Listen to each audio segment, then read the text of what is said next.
He is. We are looking for, he is looking for something for the computer real quick. Okay. Well, we do have an issue. A juror notified the bailiffs that he wasn't feeling well today. He was instructed to come on in. He's got a mask. Come in. He does want us to talk to him. So we need to bring him in and see kind of what's going on. I'm going to do that now. Do you need a minute? We can go ahead and do it, Your Honor. If you want to bring him in, just put him in the jury box. Yes, sir.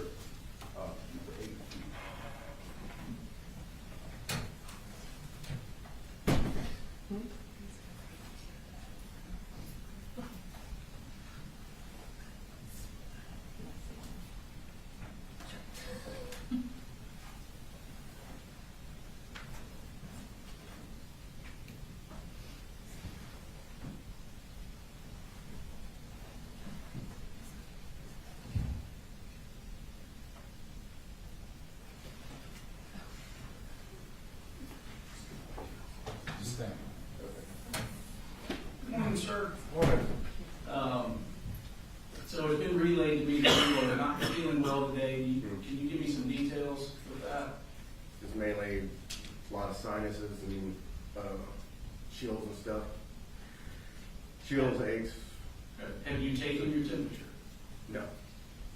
When did you start feeling bad? Couple days ago, but pretty much pretty much most of the night was just nothing but like head pounding sinuses and chills. Are you taking anything? Yeah. So Tylenol, sinus. Over the counter stuff? Yeah. How do you feel right now? Off and on. I feel like some chills are coming back.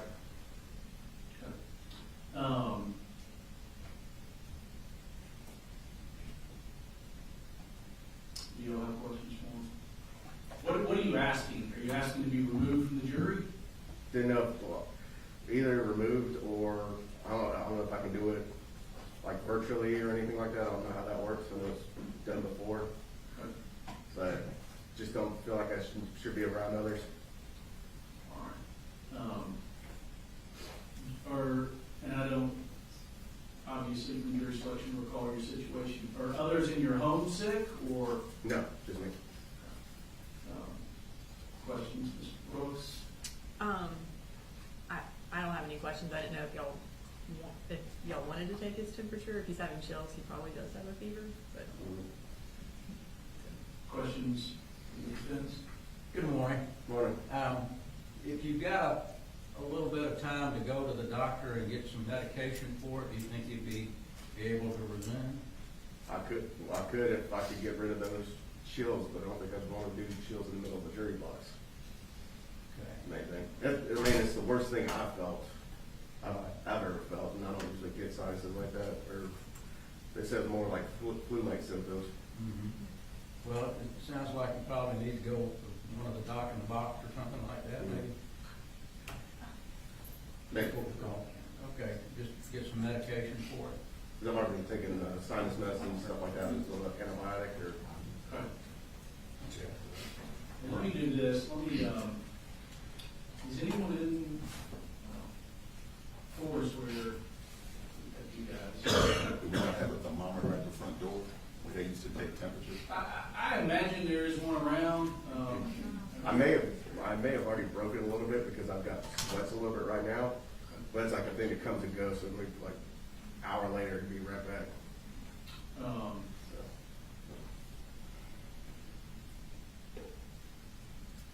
All right. You'll go ahead and, do y'all have anything in 4? I'm sorry, Judge. Do you have anything in 4 where you can go? No, sir. Go ahead and just put him in 4 for right now. Yes, sir. I'll have more discussions out here. Yes, sir. Chris Matthews. Yes.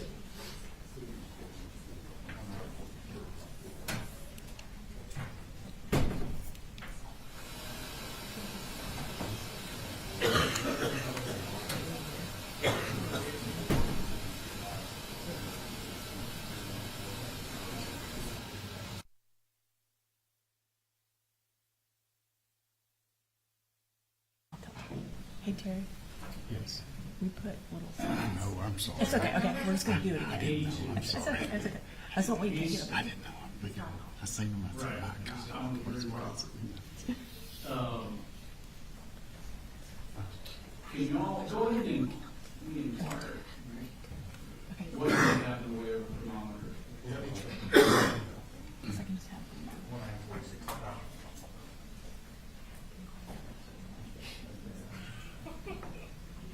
Please don't say that.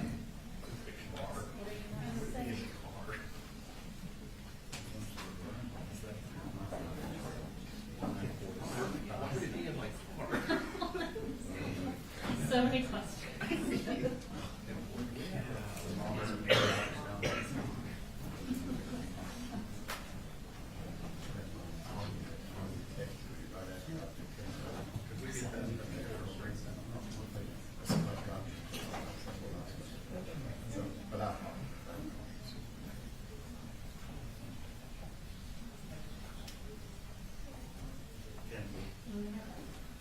The sergeant's gonna bring his mom right up here and he's gonna go to your room Okay.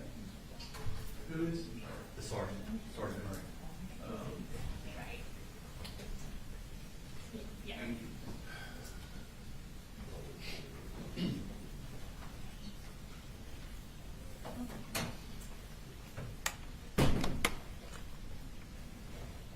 Yeah, that'll work. Okay.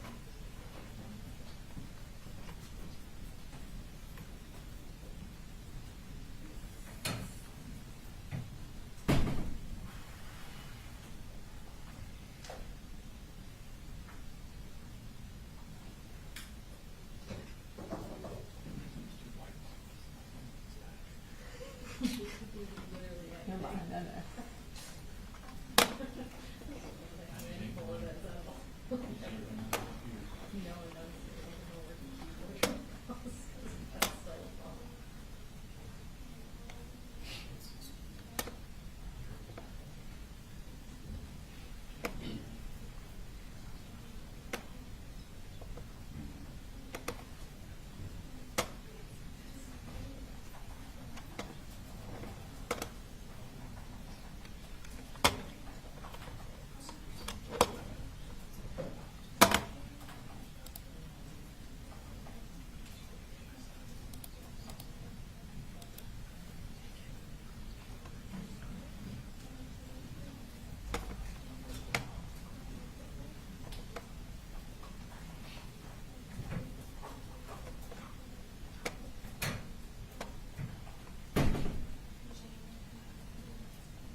The defense has not submitted jury charges yet, is that right?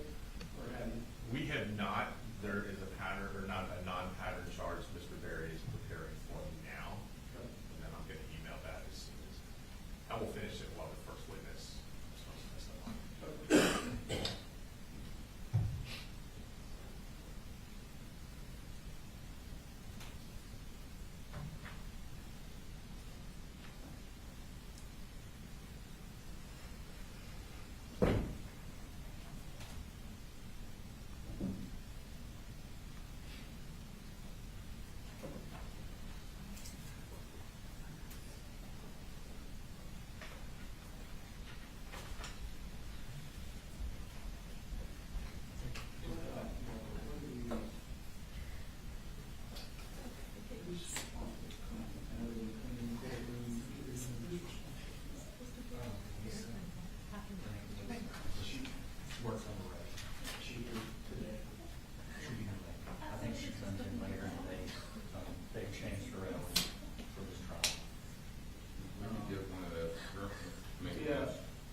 Presently not a fever, it's 1197.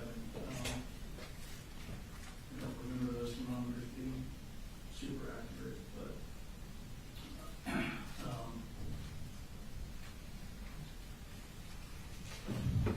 an option I have is put him in the chair on the end, clean the chair in the area where he was sitting, keep him in the other jury room today, having let me know if he's feeling bad so that it's interfering with his deliberations.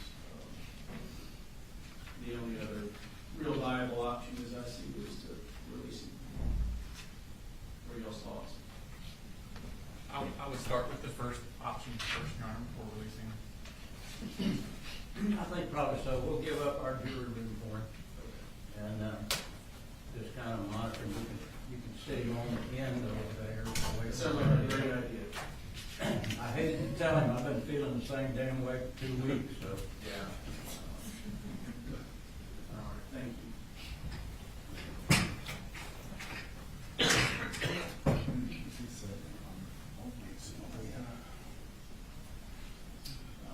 I'll have to get some cleaning supplies. Yeah, I've got them bringing them up. You said you got them. You said you have them bring them up? They're bringing somebody up. Oh, okay, all right.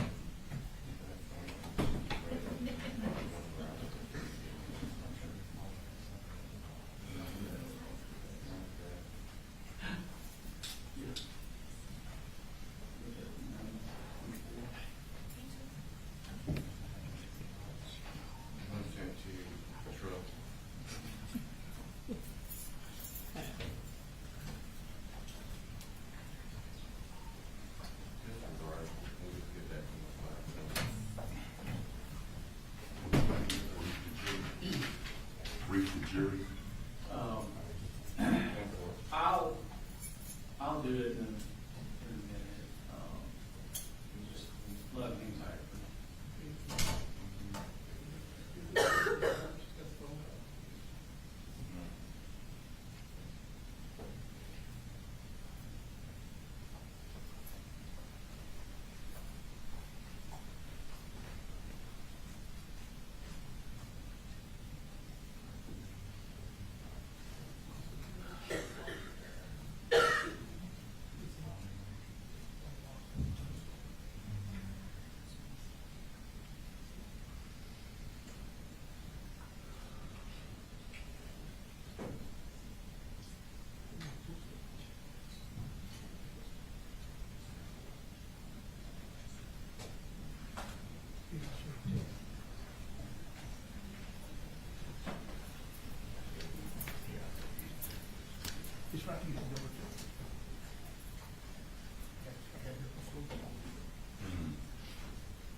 Your Honor, that's time for a quick break. I think so.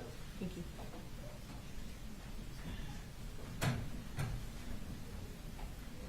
Deputy Harvey went to supplies so we can have them. Thank you. You gotta clean this seat first, and this usually good. Yeah.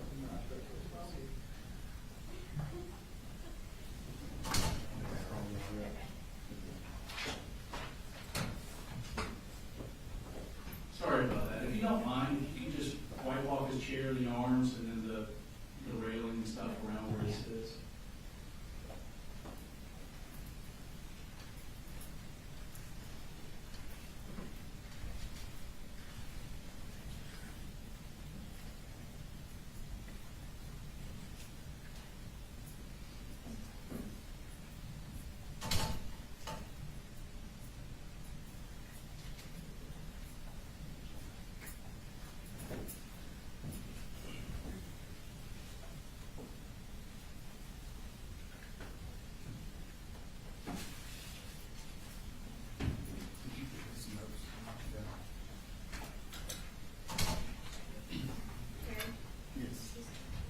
last one.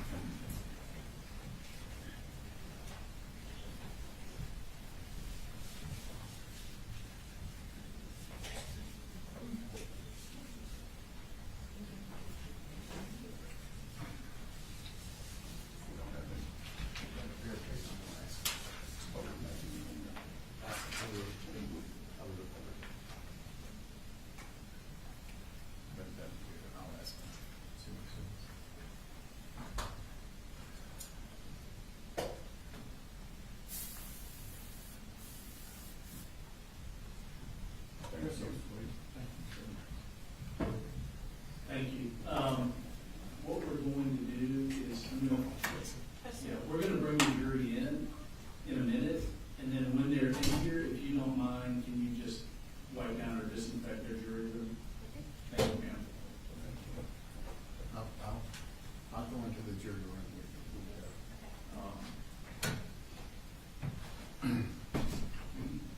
Just gonna make sure that chair seat's dry. Yes, sir. Everybody's-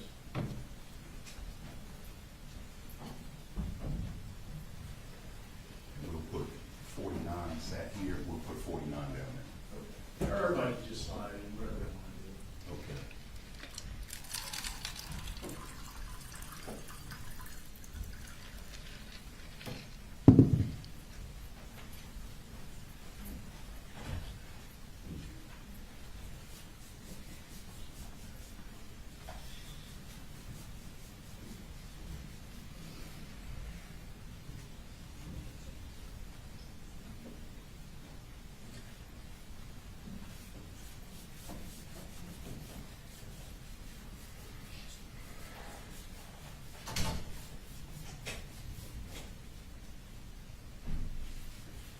Thank you, Terry. Should be good. Thank you. If you will, bring 82 back in, Yes, sir. and then, bring him back in when we talk. Yes, sir.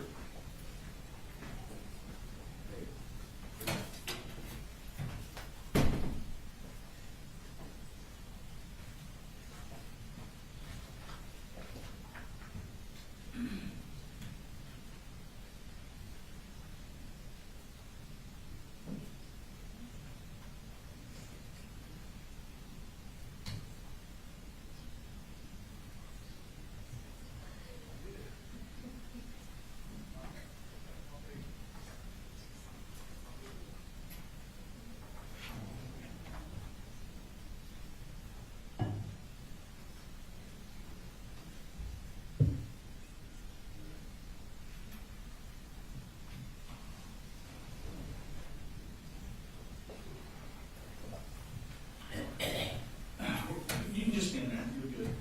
So, what we're gonna do for today is, we're gonna sit you on the end, and we're gonna have you in the deliberation room where you were just now, okay? If at any point you start feeling bad such that you think, I can't even focus, I can't pay attention to the evidence, or if you believe, hey, I've got a fever, I'd like them to check me, Yeah. let me know, and we'll go from there, okay? And then just, that's how we'll handle today. So if you, like I say, if you start feeling really bad and, can't focus, if you need a break, or if you think you may have a fever, let me know. Yeah. Okay, you all right with that? Yeah, like I said, I'm just more worried about health of others, because COVID, went back to COVID, never hit me this hard, Okay. so. So you just keep me informed as to how you're feeling and your ability to concentrate and listen to the others, okay? Okay. If you will now, if you'll just put him in the hall for a second, and then bring the other jurors in. Yes, sir. Because he's gonna sit at the end anyway. Yes, sir. and I'll talk to you. Yes, sir. No.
thinking. Yeah. Create some space. Just like one.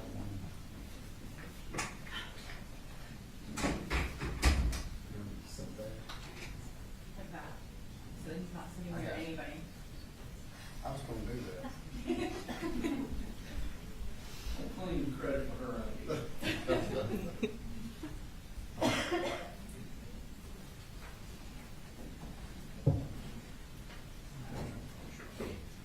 Master of feng shui.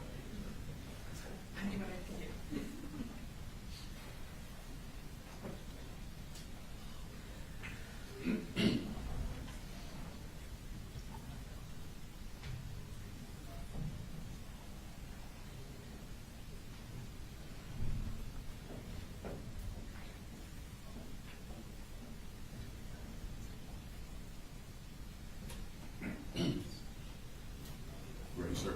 Yes, sir.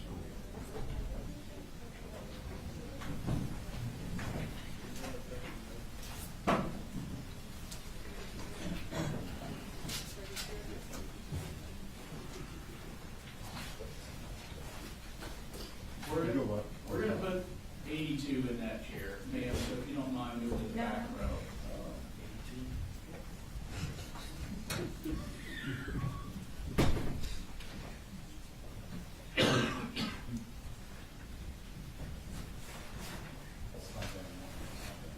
And then Brooks, you can bring him in and put him in that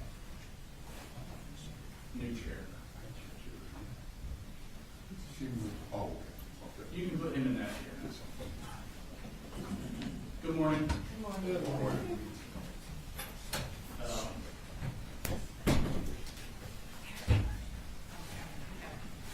All right. So ladies and gentlemen, jury is not feeling well. He wore a mask in today. I've given him instructions to advise me if he does not have a fever presently.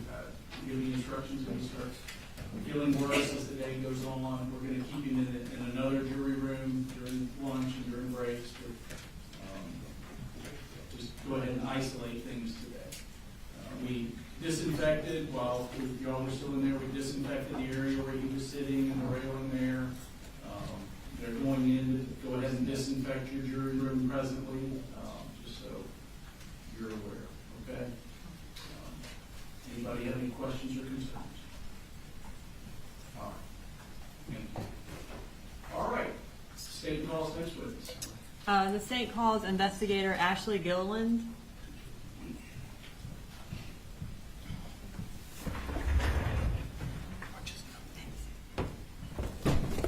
Please raise your right hand.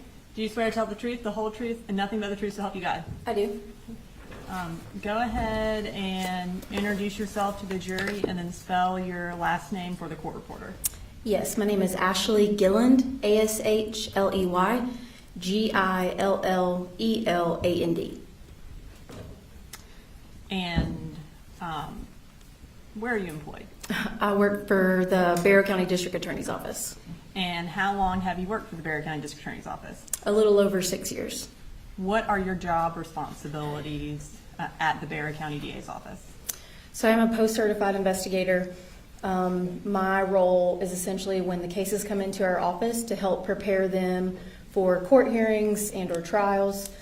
That can range anywhere from locating, interviewing witnesses, victims, obtaining search warrants for any kind of evidence that's needed in the case, as well as analyzing that evidence and then creating a summary that makes it easier to understand. So essentially, when a case comes to the DA's office, do you continue the investigation? I do. Prior to working for the District Attorney's Office, where did you work? I worked for the Hall County Sheriff's Office. And what were your job responsibilities there? I was an investigator in the Persons Crime Division, so any kind of crime that involved a person as a victim. And when you just testified about your job responsibilities, you mentioned that one of those is to collect additional evidence. And does that include digital evidence? It does. What kind of digital evidence do you collect and review while at the DA's office? Typically, any kind of cell phone extractions, computer extractions, social media records, location data, surveillance video. And how often do you review cell phone extractions? almost every day. And what is the purpose of reviewing those cell phone extractions? To kind of gather any kind of information that's on the extraction related to the case. How often do you compile a summary of cell phone extraction data? It's really case dependent and also depending on the amount of evidence, amount of digital evidence in a case, but I would say probably fairly regularly. And what does that generally entail? I usually start with a timeline of events surrounding the incident date, and then again, depending on the amount of digital evidence, if it comes from cell phone extractions, computers, social media accounts, I will then take all that information and put it into a summary, usually in a PowerPoint form, just to make it easier to digest. And in addition to doing cell phone extraction, data review, do you also attempt to collect Google records? I do. Okay, and tell us what kind of records do you try to get from Google? So Google obviously collects and stores a ridiculous amount of information, and Google will require you to be very specific in what you ask for. But Google can provide anything from emails, search history, web history, location data, historic location data, the devices that are associated with the Google account. Google also now has Ring doorbell cameras, Google Nest, Google Docs, Google Photos, Google Meet, Google Chats. Again, it has a lot of information. And you mentioned location data. What do you mean by location data? Anything with a latitude and longitude can be mapped. It comes in from many different sources. So the one you think about mainly is cellular records. So your T-Mobile, your AT&T, your Verizon records, those provide location data. Social media records can provide location data when you log in and out of Snapchat, Instagram, Facebook. That can provide location data. Your cell phone as a whole can have GPS, Wi-Fi, Bluetooth, and then as well as any kind of digital media can also provide location data. And have you had any specialized training in working with cell phone extractions? I have. Can you tell us about that? So we use a company or a program called Cellbrite to do not only our extractions but our analysis of the evidence. And then within that company, they provide numerous amounts of trainings. So I've had anything from mapping forensic artifacts, searching for digital footprints, forensic techniques for investigators, recreating user activities, search warrants and digital evidence, just to name a few. And do you have any specialized training in Google records or mapping location data? For Google records, since there is so much data that can be obtained from Google, they do provide specialized training. There's a previous member from the FBI Joint Terrorism Task Force that puts on a training for Google and Apple records specifically, and so I've taken training with that. And what about with mapping of location data? There are a couple different programs out there that we use to map location data. The one that we started with when I started at the Bexar County District Attorney's Office was known as CellHawk. So CellHawk provided training in order to how to use the program itself, what types of records were able to be uploaded, how to analyze those records. We've also moved to a new company, I guess you could say, to map the records called Accurate Tracks. It's through LexisNexis, and I did take a 40-hour course on that, learning how to use that program. And do you hold any certifications related to digital forensic analysis? I do. I am a member of the ICAC Task Force, which is the Internet Crimes Against Children, focuses on child exploitation and child pornography, and then I also am certified cybercrime examiner. Have you previously testified as an expert in the field of digital forensic analysis? I have. Approximately how many times? 3 times. Your Honor, at this time I would like to qualify Investigator Goland as an expert in digital forensic analysis. No objections. All right, she was, Thank you, Your Honor. Were you assigned to aid in the investigation of the case involving the Appalachia school shooting? I was. And how did you become involved in that? Initially, just from the start, I was in more of an assisting role. So the lead agencies being the Barrow County Sheriff's Office and the Georgia Bureau of Investigation were on the front end. And then my role was more as the evidence kept coming in to start analyzing that evidence and seeing if there was anything additional that we may need. And did you do additional search warrants to get additional evidence? I did. Did you also, and we'll get more into this in a minute, create a summary of the evidence that you reviewed? I did. Okay, let's start with the additional records you obtained. What categories of records did you get? I did get some financial records and then some online schooling records, as well as academy sports and outdoor records. And as far as financial records, what financial records did you collect? I did get the Wells Fargo bank records, and the academy sports and outdoor would be considered financial records. What or whose records were the Wells Fargo bank records for? They were for the defendant's bank account. And based on your review of the financial records and the digital evidence, who used the bank account that was listed under Colin Gray? It appeared to be the defendant. Describe the time frame of those records.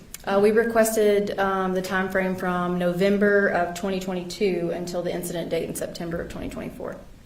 When you received those records, were they accompanied by a business record certification? They were. Your Honor, at this time I'd like to go ahead and introduce into evidence State Exhibit 186, which are the Wells Fargo bank records for Colin Gray under the business records exception. Whose witness is this? No Okay. objection. All right. You said 186? Yes, Your Honor. They're admitted.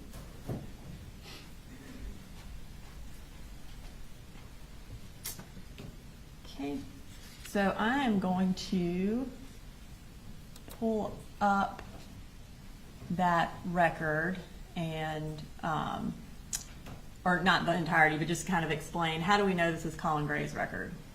So this is a cover sheet that we receive once we get bank records. So you see the Wells Fargo logo at the top on the last page. But then this, it says Wells Fargo, and it has the name on the account and the address associated with the account and the account number itself. Okay. And then I'm going to pull up, what does this page show us? This shows just like your everyday statement, your bank statement. Okay. Zoom in a little bit. Can you tell us the columns that when we're reviewing the Wells Fargo records so the jury kind of understands it? Yes, on the left-hand side is the date and that's the date that it posted to the account. Some transactions will take a couple days to post to your account. Check number if a check was deposited, description of the purchase, and then the next column would be deposits and additions, and then the next one withdrawals and subtractions, and then your ending daily balance. Okay. So you also mentioned you got Academy records, and again, whose Academy records did you get? I got the Academy records that match the debit card number on the Wells Fargo bank account. And describe the time frame for those records. Those were just for the year of 2024. When you received those records, were they accompanied by a business record certification as well? They were. You're right. This time I'd like to introduce into evidence State Exhibit 187, which are the Academy records for Colin Gray's debit card. No objection. All right, 187 is admitted. Thank you, Your Honor.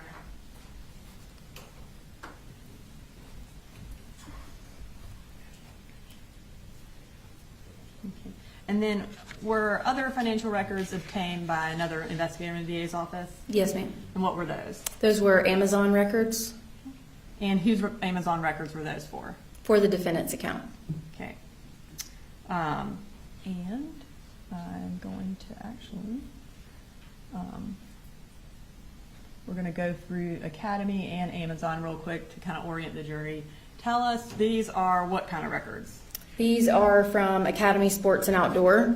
So this is what we get back when we write a search warrant for these records. And you'll see kind of the top left, the date and time. And then the middle at the top, the associate, the transaction amount. And then in the middle, you'll see the items that were purchased, the item price, and then At the bottom, you'll see debit card and the account number associated. And then at the very bottom of the page is the actual store that it was purchased from. Okay. And then I'll pull up Amazon records, and I'm going to zoom in and tell the jury about the Amazon records. The Amazon records come back in a spreadsheet, so it's listed by the site it was from, which was obviously Amazon, the order date, the order time, the customer name, the item description, the price, the total that the buyer was charged, and the ship date. Okay. And based on your review of the digital evidence as well as the Amazon records, who had access to this Amazon account? The defendant. And tell us how you know that. Within a lot of the different records that I analyzed in this case,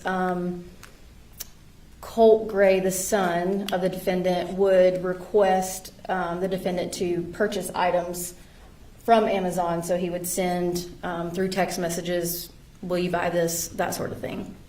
Okay. And these, for the record, are State Exhibit 162.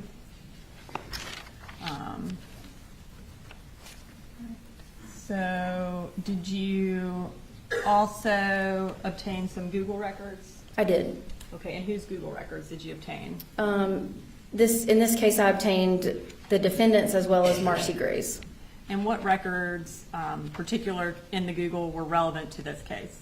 Email, search history, and web history. What was the time frame of these records? These were, again, just for the year of 2024. And were these records also accompanied by a business record certification when you received them? They were. And you're right, this time I'd like to introduce into evidence State Exhibit 188 under the business records exception. And are these Colin Gray or Marcy Gray? These are of Colin Gray, correct? That's correct. Any objections, Mr. Holmes? Judge, we would ask for a standing objection based on our objections from yesterday, but other than that, no objection. Does that make sense? I don't remember us addressing Google records. They're not in the Google records, but I know the other ones are coming up, that way I don't have to keep doing that. Okay. But just so that I'm clear, your objections at some break from the jury or we addressed yesterday, I ruled on those, and you just want to preserve that objection. Yes, sir. All right. So, Thank you, Judge. So are they admitted, Your Honor? 188 is. Thank you. All right, so I'm going to pull up a page from Google, again, just to orient the jury to what these records look like. This portion of the Google records is from the web history. You'll see kind of like the top is the kind of the URL that's associated. It says visited, which means that was a particular URL that was actually accessed. And at the time, it shows the date and time as well. Okay. Let me get your thought. Just go ahead and approach. I just want to make sure that it's crystal clear. Just put on the record.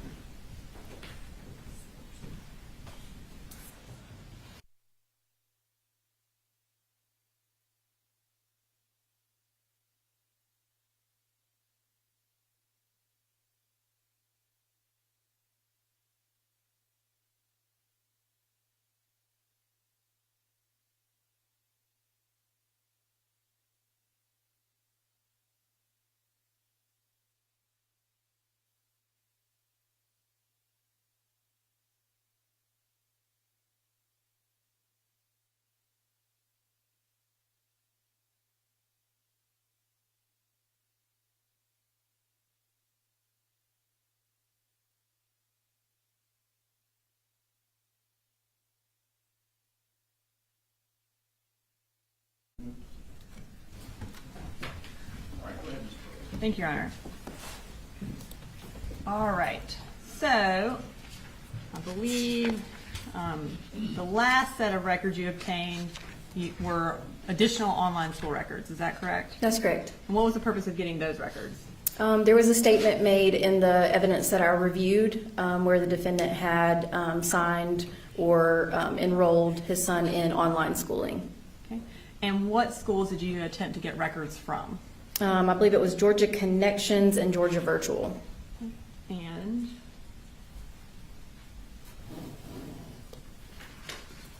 okay, so on the school records notebook, we also have State Exhibit 189 and 190 in there. And are those the records for Georgia Connections and Georgia Virtual? Yes. Okay.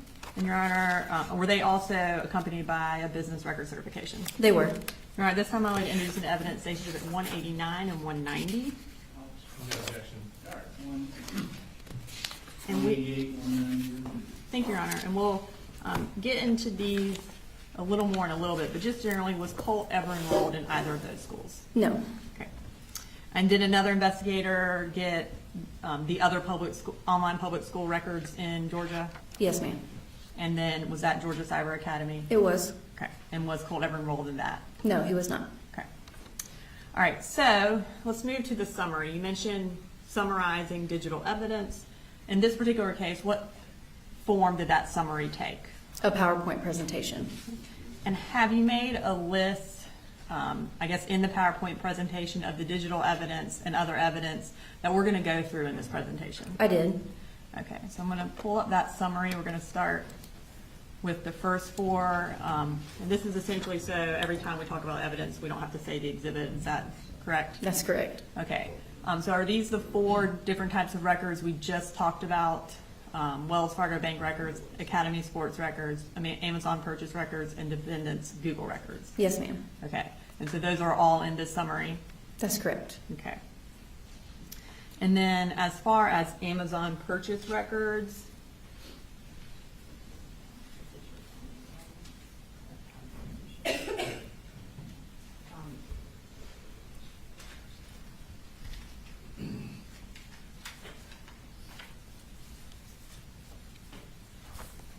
I'm showing you what's been marked as State Exhibits 211.1 to 211.5. What are those? These are photographs from Amazon. And are they, tell me how they are related to Amazon.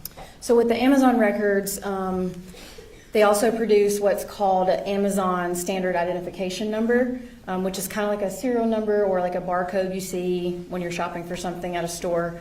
And then so I took that number from the records and then put that into Amazon, and it would give me the exact photograph and item that was being purchased through the records. And are these photos of items that were purchased by Colin Gray?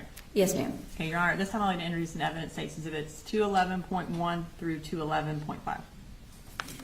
No objection. All right, 211.1 through 211.5. Okay.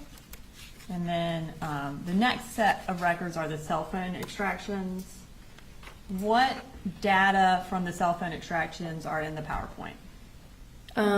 Anything from calls, text messages, photographs, web history, search history, application usage logs, I believe location data as well. Okay. And I'm going to pull up a text conversation just so you can kind of show the jury how the texts populate on the summary. Can you tell us kind of what the green means and what the blue means? Yeah, so when you do an extraction from Cellbrite, the program I was telling you about earlier, it will produce it in this manner. So it'll produce it in blue and green messages. And the green essentially will be the owner of the device, and the blue will be the recipient of the text. Okay. And then did you also kind of create a phone key of the various members of the Gray family? I did. Okay. I'm going to show that now. So tell us about what this phone key shows and just kind of talk us through it. Okay, so at the top, the name, so I have the categories name, phone number, contact name, and the defendant's phone, and then the dates the phone number was used. So the name on the first one is Colin Gray. This was the phone number that was associated with the records, and it was from March of 2024 until May 6th of 2024. The next one below that is also Colin Gray with a different phone number. This was a work phone number, and it started May 7th of 2024 until September 4th of 2024. The next one down is Marcy Gray. It is the same number as the one at the top. I know that seems confusing, but she used the phone once she was here in Barrow County. And so those dates are from July 6, 2024 until August 16th of 2024. And it was listed in the defendant's phone as boo-boo/home. The one below that, again, Marcy Gray, this was the number that she used when she was in Fitzgerald from August 17th, 2024 to September 5th of 2024. And then we have Deborah Polhamus, which is the defendant's mother-in-law, and she's listed as Mamu. And then we have Jenny Gray, listed as Jenny Reen, March 22nd, 2024 through September 5th. And then Colt Gray, the first one being March 10th, 2024 to August 11th, 2024. And then the last one is a new phone number from August 11th, 2024 to September 2024. Okay. All right, and then we have additional records that we're going through that are also going to be in this presentation. So you have listed enlightenment counseling records, which is State Exhibit 142, Discord records, State Exhibit 163, Mike's gun room records, State Exhibit 164, DNR gun range logs, which is State Exhibit 165, Georgia Cyber Academy, State Exhibit 166, CDR records from Verizon, State Exhibit 167, Georgia Connection records, State Exhibit 189, and then Georgia Virtual records, State Exhibit 190. And does that essentially show all the records that are included in this summary presentation? Yes, that's correct. Okay.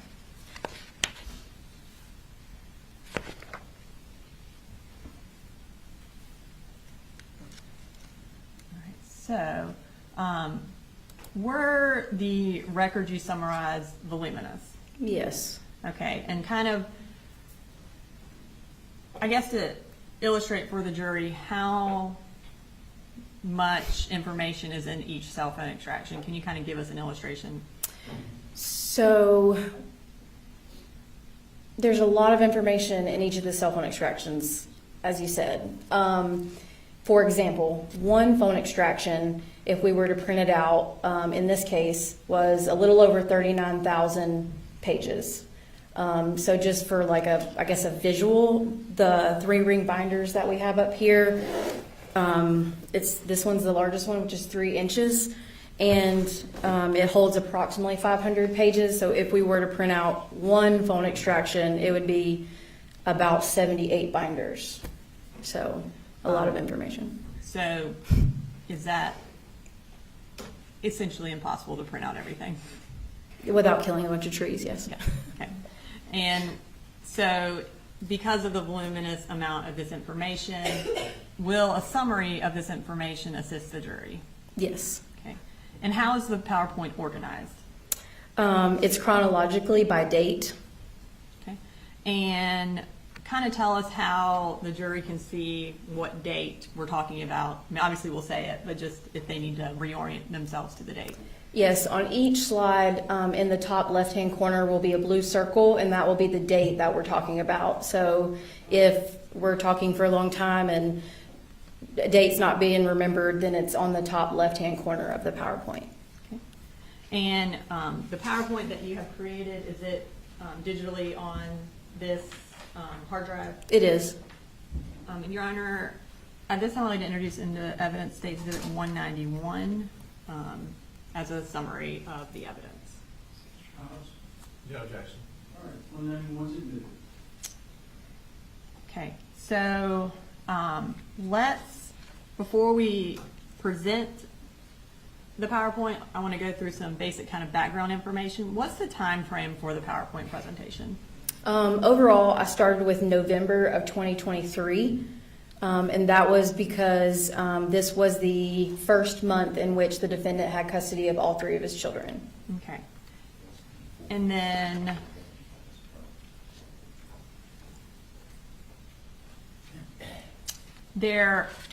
in the presentation, I know we talked about the text bubbles. Are there also some timeline extractions that we display? There are. Can you kind of tell the jury what that is? So a timeline extraction is produced again by Cellbrite, and what it is kind of a date of each one phone extraction. So one binder is one from one phone extraction. So one binder will be the defendant's phone extraction, one binder will be Marcy Gray's, one binder will be Colt Gray's, and one binder will be Jenny Gray's. Within that binder, it's by date according to the PowerPoint. And so the timeline extraction is for each of those dates and what's all included in those dates as a whole. And when you do a timeline extraction, and it includes, text messages, call logs, web searches, are some things duplicated on the timeline extraction? They can be, yes. And why would that be? The phone extraction will pull from different sources. So it can pull from the surface part of the phone if it's a phone call, and then in the file system, like deeply hidden, it can pull from that as well. So you might see it duplicated. And I want to talk briefly about the times that are displayed on the records. I'm going to look back, show you the Amazon records, and tell us what time frame this is in. So in where it says order time, the first one says 19:51 and 5 seconds, UTC. So UTC stands for Universal Time Coordinated, and it's just kind of the generic time that is used to regulate the clocks all around the world. We here are in Eastern Standard Time, so when we have to go through all these records that are produced in UTC, we also have to convert them to Eastern Standard Time. And for the majority of the records, are they in Eastern Standard Time in the presentation? They are, yes, they're converted. And what would it look like to show that they're in Eastern Standard Time when you see that UTC on the time? So in order to convert them, Eastern Standard Time is 5 hours behind UTC in the winter months, and then 4 hours behind in the summer months. So in this, you will see UTC -5 or UTC -4, which means the records have been converted, and those are in Eastern Standard Time. And anytime you refer to a time, are you going to refer to it in Eastern Standard Time? Yes, ma'am. Okay. So we're going to go ahead and publish the PowerPoint. Now, I know you mentioned that you started in November. We talked a little bit about May of 2023 first. Yes. And what happened generally in May of 2023? This was when an FBI tip came to the Jackson County Sheriff's Office in reference to a potential threat of school shooting, and the Jackson County investigators went out to the defendant's home to speak with him. Okay.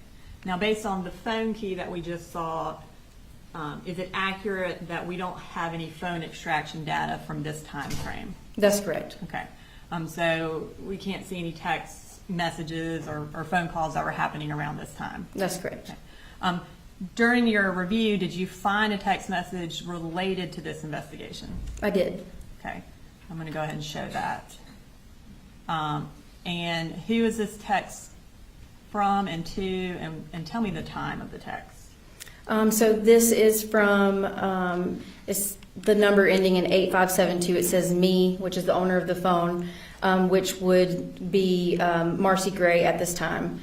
And then to the number ending in 2768, Coley Jr., and this would have been the defendant at this time as his phone had already been taken. Okay.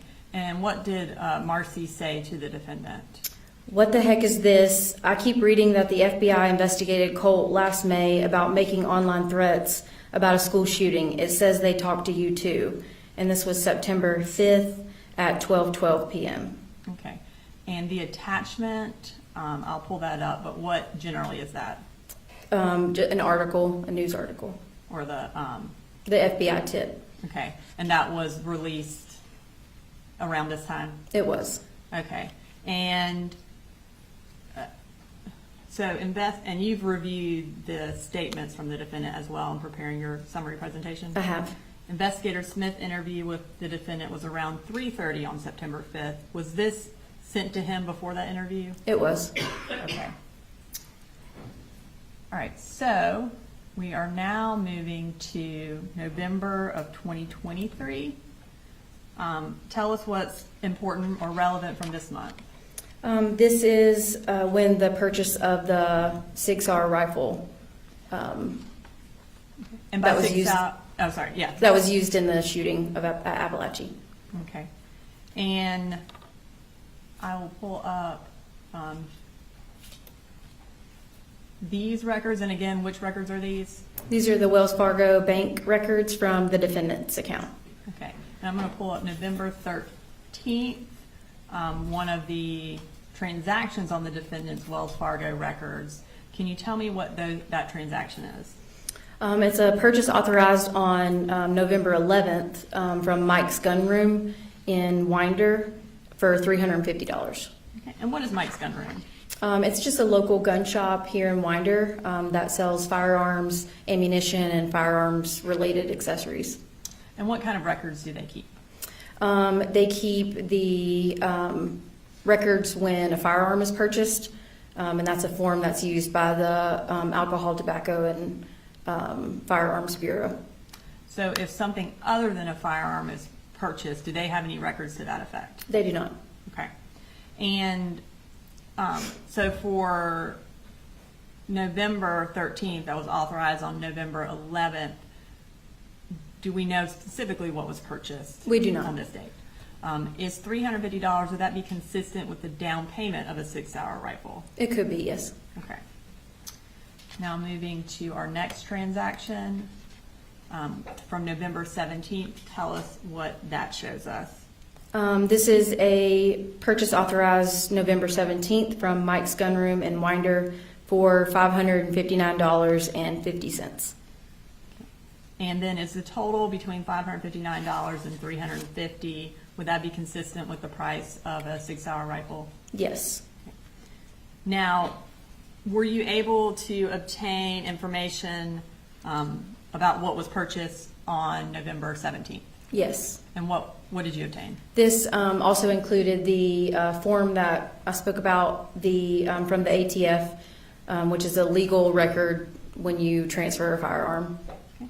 And we're going to display that firearms transaction form. Okay, and then we're going to zoom in kind of on the top and the bottom. All right, so what does this form tell us? And kind of explain it through the record there. As an overall, it gives the what type of weapon it is, the model, the serial number, the type, the caliber, how many are being transferred on this particular date, and also the buyer's full name and address is also included, and then a signature and a date at the bottom of the page. Okay, and then who bought this firearm and what was the date? Colin Gray, the defendant, November 17th of 2023. Okay. And then as far as the serial number, were you able to compare that to the serial number of the gun used in the Appalachia shooting? I was. Okay. And I'm going to show that.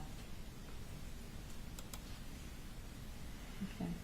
And is that picture that is displayed below there, is that one of the crime scene photos from the Appalachia High School?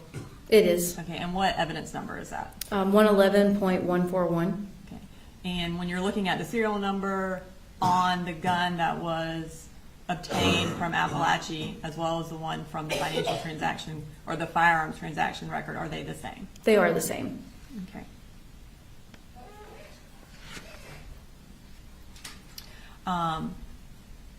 And let me go back real quick to the actual record.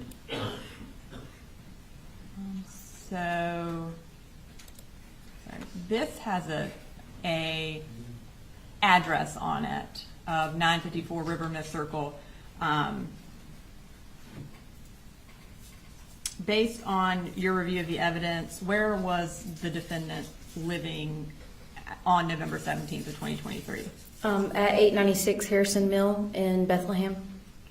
And have you had an opportunity to also get the lease from that address? I did, yes. Okay. And what time frame did the defendant move based on that lease? I believe it was June 22nd of 2023. Okay. All right.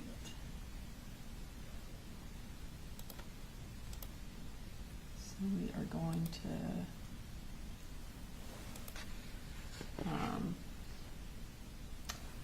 have a couple more questions about the firearms transaction record. On that, does it list a particular law? It does.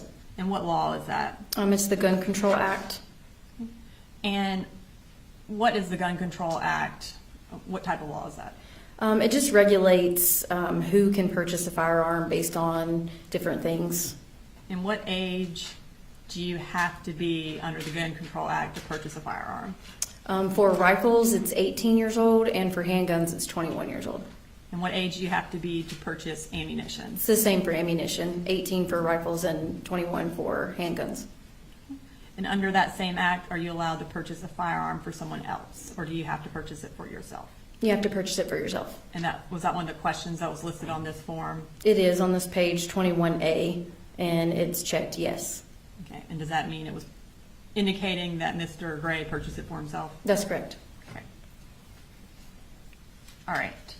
So now we're going to move to December of 2023. So this is a month after the purchase of the Sig Sauer rifle. What generally happened this month? There were some more gun-related purchases Okay, and what records do we have that show those? from Wells Fargo. Okay, and I'm going to pull up our next record. All right, so tell us what was purchased on this day. On December 14th, there was a purchase from Mike's Gun Room in Winder for $642 even. And based on your review of the records that we received from Mike's Gun Room, do you know specifically what was purchased? I do not. So does that mean it was not a firearm? That's correct. So it was some other gun-related accessory? That's correct. Okay, and so then the next purchase that we're going to talk about is from Amazon. So I'm going to go ahead and move to that, and that's going to be from December 19th, which is 5 days later. Tell us what was purchased from Amazon on December 19th. It was a green laser for a rifle for $49.99. Okay, and would that be like a laser sight? That's correct. And that states Exhibit 211.1 that is on the left. What is that? That's one of the photographs I talked about earlier coming from Amazon with the Amazon standard identification number. So that was put in to Amazon, and that's the photograph that it produced. Okay. And then, so that's essentially what the irons or the green laser sight looks like. That's correct. What about the picture to the right? This photograph was on Colt's cell phone extraction. And is that a picture of him using a light that would be, or a laser that would be consistent with the one that was purchased that day? Yes, ma'am. All right, now we're going to move to January of 2024. And tell us generally what happened this month. There were some school-related emails. Okay. And who was the school-related email to and from? It was to the defendant, Jenny Gray and Colt Gray, and from Lorene. And who is Lorene? It is the defendant's sister. And when did she send this email? I believe the first one was January 25th of 2024. And where did the email come from? From the Google records. Okay, we're going to pull up that email. All right, so can you tell us, you said it was January 25th, what time the email was sent and what it says? Yes, so the subject is school options and information from Lorene O'Brien, the date January 25th, 2024 at 7:13, and then the two, graycoley444@gmail, which is the defendant's email address, and then another email address that was associated with Colt Gray's email, and then Jenny Gray's email address. Okay, and so is Colt Gray's email the Q0TLC3? Yes, that's correct. Okay. And what did the email say? It says, "Hi, Coley and Colt and Jenny. I hope you're all doing well. Here are the 3 school options and info about each that I learned about. Open attached Excel. I'm still trying to locate the one form I mentioned in the Excel, the release of information form in virtual school section of Excel. Just want to send this email before it got much later tonight. Once I locate that form, I will send in another email. Let me know how else I can help. Love you all. Ring." And then, I guess, did the defendant ever forward this email to anyone? He forwarded it to Jenny. Now, at the time of this email, was Coley already enrolled in school? Yes, he was. And what was his first day? His first day was January 16th of 2024. And so, but Jenny and Colt were not enrolled in school, is that correct? That's correct. All right, she mentions an Excel spreadsheet. Was that also provided by Google? It was. Okay. And what generally does the spreadsheet show? It shows the 3 options that she talks about in the body of the email. Okay. I'm going to pull up that spreadsheet. We're going to zoom in on the first one.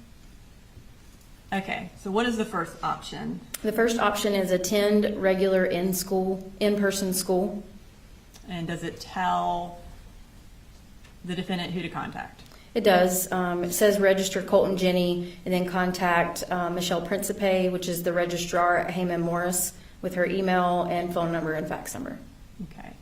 And then, based on your review of the records, is this prior to the defendant contacting the school about registering Colt and Jenny? Yes, ma'am. Okay. So we'll move to the second option, which is attend virtual school. Can you tell us what that says? Yes, so it says they must be fully registered at Heyman Morris, and then kind of steps to do next, download, complete the release of information form, and email, mail, fax to virtual school people. This gives them permission to speak with Heyman or Michelle to get confirmation that the kids are fully registered at regular school first, records, immunization, etc. And then it talks about the next step is already done, which is setting up accounts for them on the virtual school website. And when you did records for, was it Georgia Virtual? It was. Did they have an account that was set up by Lorraine? They did. Okay. In terms of, though, then actually enrolling in any classes using that account, did they ever enroll in any classes? They did not. Okay. Now moving to the final option, what is that? Do homeschool using an online curriculum. So must complete and submit this online form to the Georgia Department of Education to inform them the kids are doing homeschool with a link to the website, and then must be resubmitted each school year. And based on your review of the school records, was a homeschool form ever filled out? No. Okay. And then we'll talk about that last little part. What does it say? This will cost a total of $67.92 per month, and I'm offering to pay for it. And based on your review of the records, did Jenny actually enroll in Heyman Morris? She did. And did Colt? He did not. Okay. Now we're going to move to the next month. So we're moving from January to February of 2024. And kind of what did you find relevant from this month? There was a gun range visit in the month of February 2024. Okay. And where was that gun range visit? The Wilson Shoals gun range. I'm going to pull up. Were these some of the records that were obtained in investigating this case? Yes, these are the DNR records. Okay, so does DNR, are they the ones who maintain the gun range records? They do. Okay. And this is from February 29th? It is. Okay. I'm going to pull up. We're going to zoom in. Can you tell us what the top kind of row tells us? Like in terms of, it says check all that apply for your visit. Yes, so there's the time of check-in, the name, and then check all that apply for your visit depending on what type of firearm that you're bringing to the gun range. So what's listed is rifle, handgun, shotgun, muzzle loader. Okay. And then who went there that day, and then what did they use? Colin Gray, Colt Gray, and Jenny Gray, and all three of them have rifle and handgun checked. And then now we're going to move to March of 2024. Can you tell us kind of generally what happened this month? There was another gun range visit and some more gun-related purchases. And for our first record that we're going to bring up from Academy, do you know what Academy store this item was purchased from? I believe this one was in Athens. And was the defendant working in Athens at the time? He was. Okay. So we're going to bring up that purchase record. What date is it from? March 8th of 2024. And what was purchased? A Sightmark Ultra Shot RSP. Okay. Is that kind of a different laser sight? It is. It's kind of used for target acquisition for a firearm. And how much did that cost? $149.99. All right. And then now we're going to, and was this, or I guess, was a box that was consistent with this laser sight found at the defendant's residence? Yes. Okay, I'm going to pull up that. Okay, tell us what evidence numbers these are. These have been previously introduced from the crime scene photos of the defendant's house. Yes, the one on the left is 145.108, and then the one on the right is 145.109, which is a more close-up version of the one on the left. And these were found in Colt Gray's closet. All right, and then I want to pull up the firearm. And based on your kind of review of the evidence and examining the gun, is the sight mark that was purchased on March 8th consistent with the one that was on the firearm used in the Appalachia shooting? It is. Okay.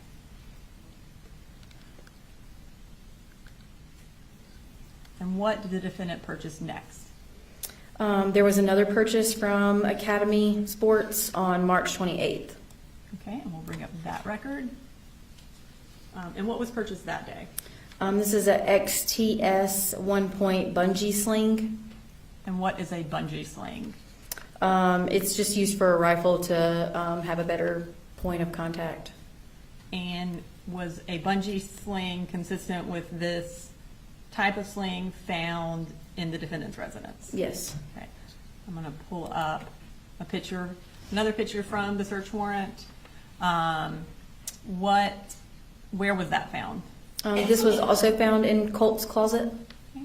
And is the kind of brand name XTS on that bungee sling? It is. Okay. And then was there another purchase from Academy Sports that same day? There was. Okay, we're going to bring that up. And what was also purchased that day? Hornady Custom 223 REM 55, which is ammunition. And based on the description, how many rounds were in that box?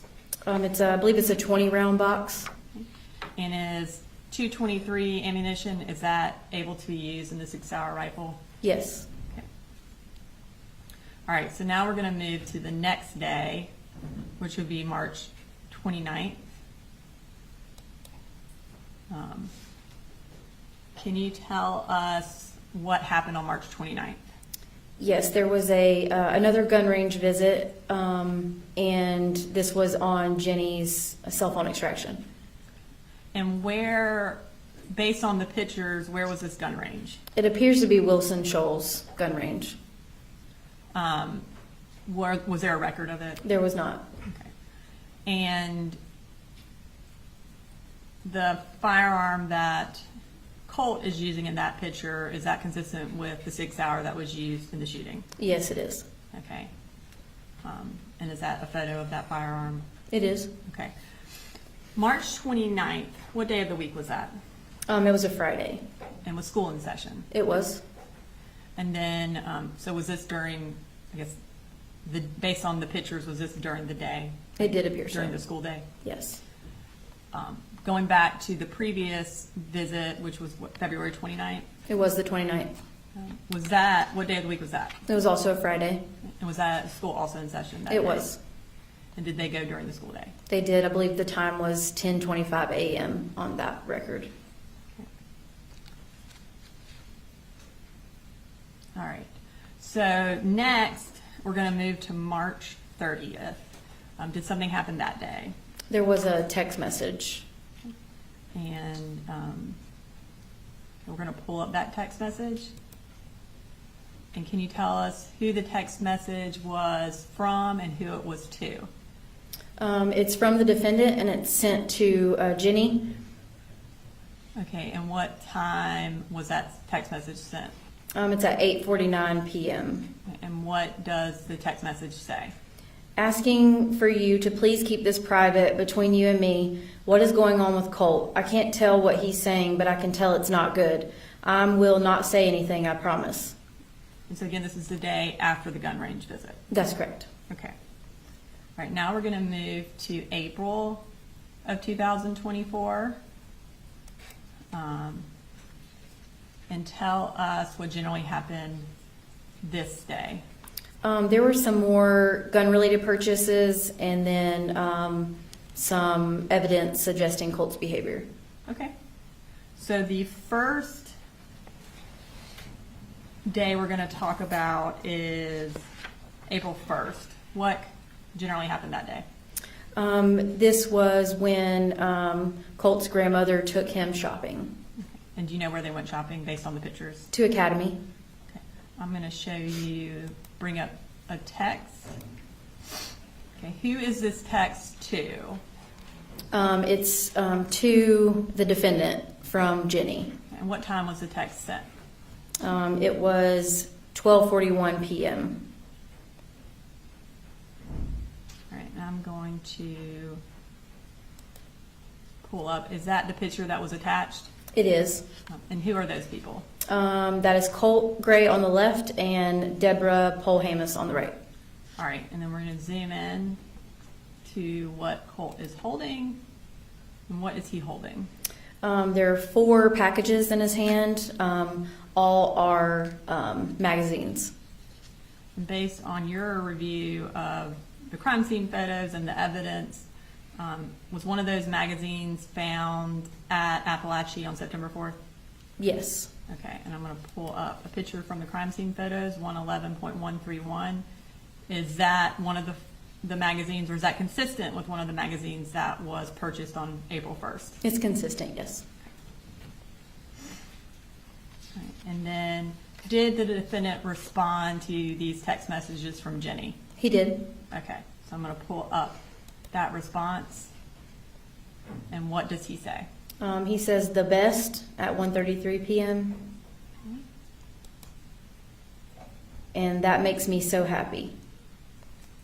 Okay. All right, so we are going to move to April 15th of 2024. What are we going to see from that day? This is the first time that we see Colt with any sort of mass shooter photographs on a wall. Okay. I'm going to pull that up. Okay, and what date is on this picture? The date that it was captured was April 15th of 2024 at 6:14 a.m. So you see the red box at the bottom highlighting the capture time. And this is kind of a screenshot from what it looks like on the Cellbrite extractions from the images. Okay, and then we'll zoom in. Okay, so behind Colt in that picture, can you identify who is in that picture, or at least some of the people? Yes, from what you can see, the two that I can identify are Nicholas Cruz and Peyton Gendron. And were any of these pictures on the wall, or consistent with the pictures that were on the wall on September 4th? Yes, there were 2 that I could see. Okay. And I'm going to pull up. Are those the 2? It is, yes. Okay.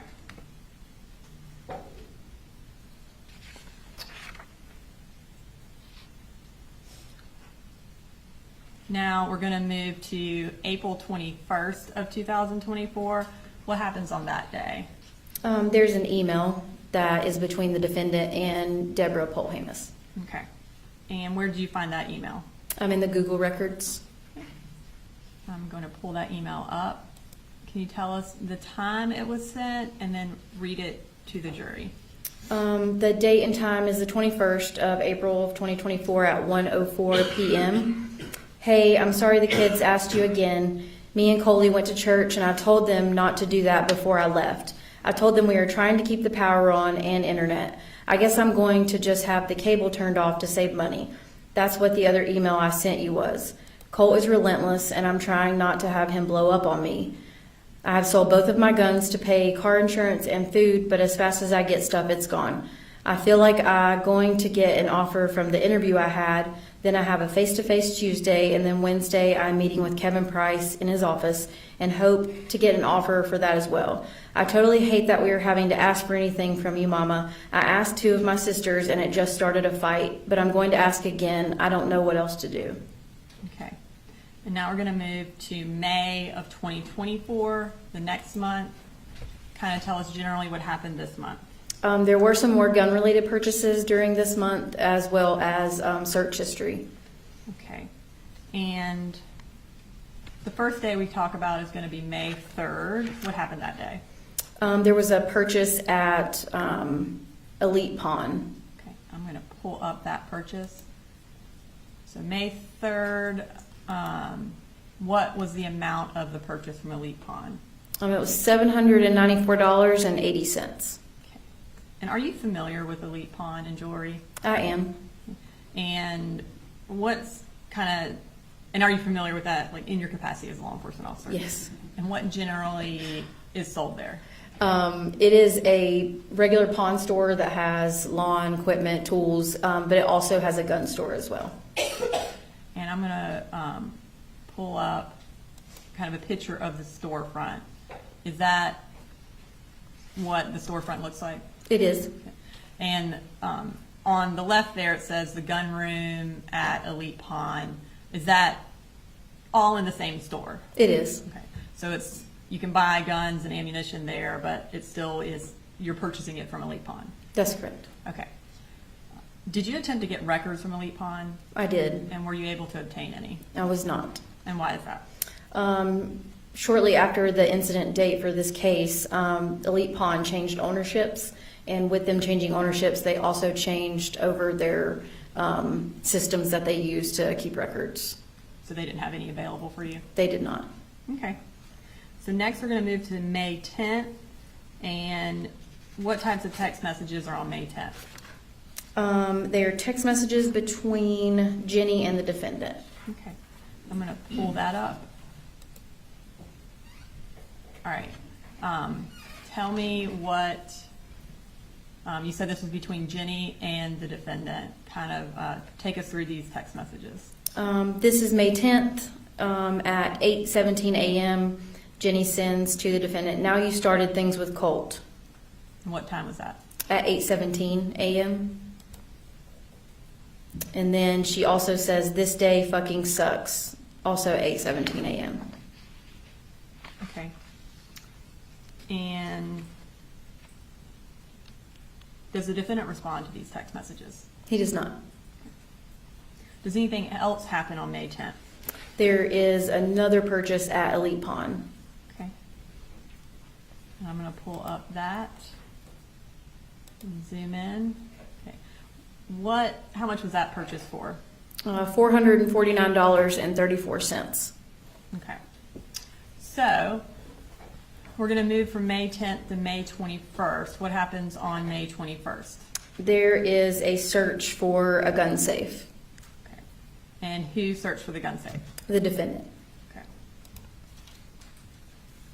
All right. And kind of tell us generally what time these searches were and what kind of gun safe it was. These searches were from the defendant's phone extraction. They were at May 21st, 2024 at 4:44 and 4:45 p.m. And these appear to be safes that can hold a handgun. And were there any corresponding purchases for gun safes around that time? There was not. All right. So now we're going to move to May 27th, which is 6 days later. Tell us what happened that day. Colt sends the defendant a text message with a attachment of a picture. I'm going to pull up that. All All right, so what time did he send this picture? At 1:19 p.m. Okay, I'm gonna pull up that picture.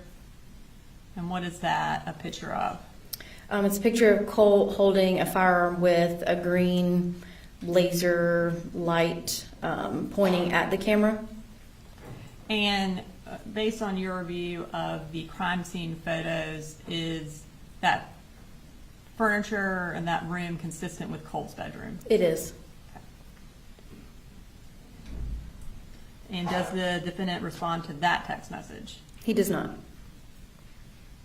All right, so we are going to move to May 31st, which is 4 days later. What happens that day? There is another purchase at Academy Sports. Okay, and what does the defendant purchase that day? This is from the Conyers Academy Sports location, and it's a Redfield 556223 REM-COM, and this is a cleaning kit for a rifle. And would it be a cleaning kit that could be used on the Colt Sig Sauer? It could be, yes. And then also on May 31st, does the defendant purchase something else that's gun related? Yes, from Amazon. Okay, we're going to bring up that purchase. Okay, and what is that he purchased? The top one is a flashlight laser combo for $65.99. And that 211.2, what is that? That is from the Amazon identification number for the records. And is this something that could be used on a rifle? Yes, it could be. And then does he purchase something else from Amazon? Yes, the same day there is an accessory rail set purchased for $9.99. And what is the accessory rail set for? For a rifle. And I'm going to pull up 211.3. Is that a picture of the accessory rail set that was purchased? It is. Okay. And then 111.140, a crime scene picture from Appalachia. Is that accessory or rail set that is on that firearm, the firearm used in the shooting, consistent with the one that was purchased that day? It's consistent, yes. Okay. Now, okay, we're going to move to June of 2024. And generally what happened on this day?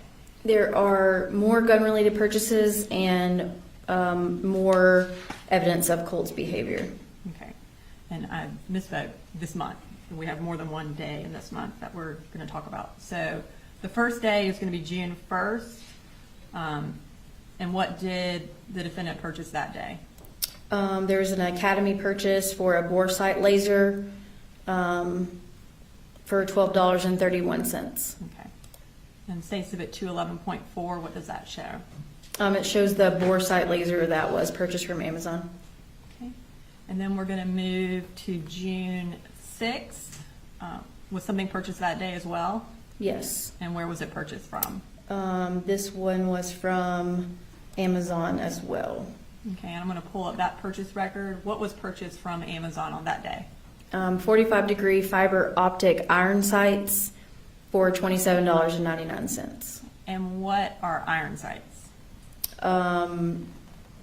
To be honest, I'm not really sure. They're used on a rifle. Are they something, another type of sight on a rifle? That's correct. Okay. And I'm going to pull up 211.5. What is that? It's the Amazon photograph that was purchased. And based on the brand that is seen on this picture, were the iron sights that were located on the firearm used in the shooting consistent with the ones that were purchased on June 6th? Yes, they were.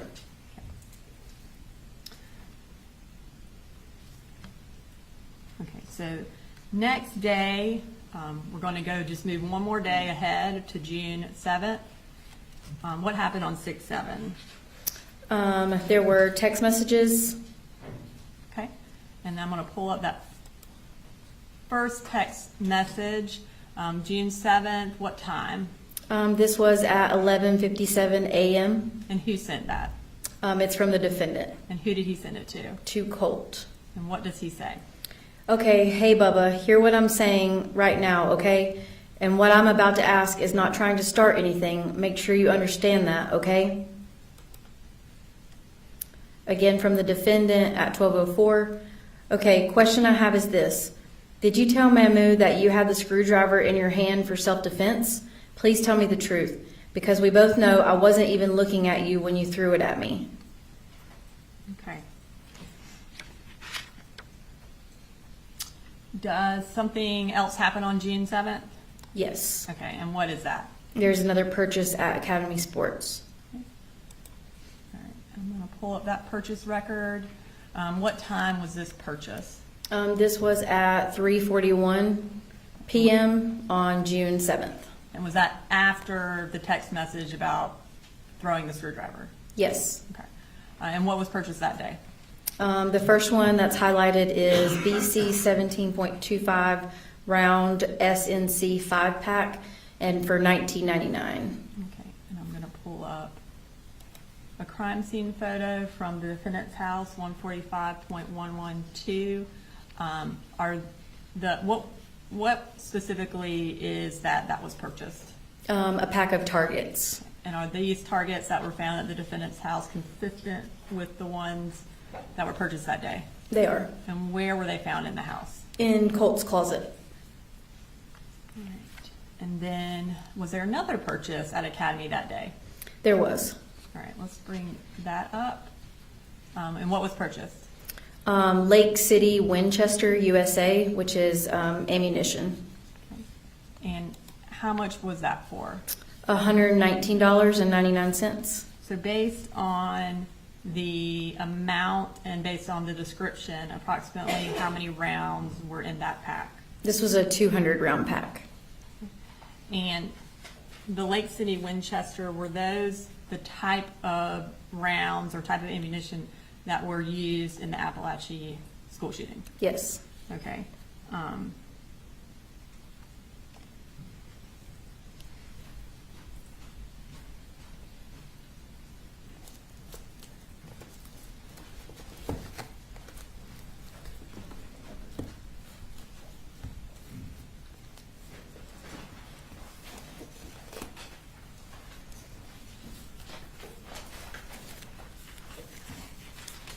I'm going to start by handing you 115 and 109.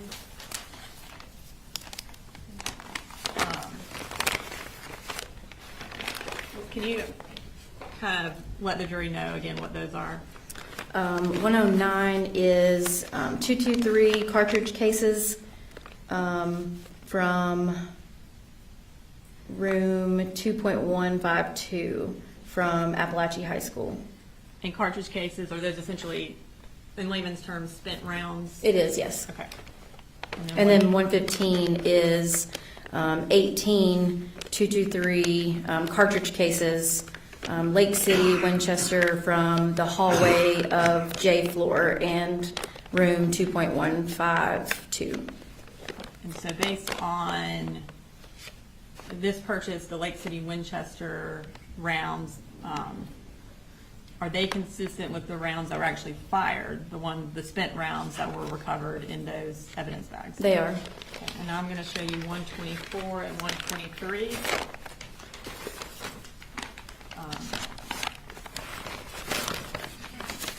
And what are those?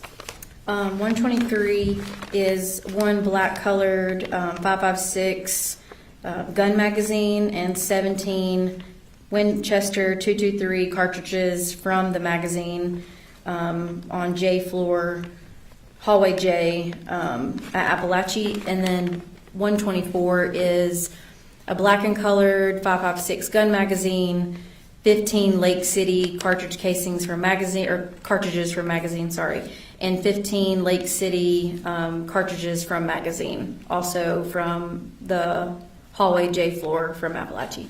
Okay. And are those the unspent rounds? They are, yes. And are those rounds that were still in the magazines consistent, again, with what was purchased on June 7th from Academy? Yes, they were Lake City Winchester rounds. Okay, thank you.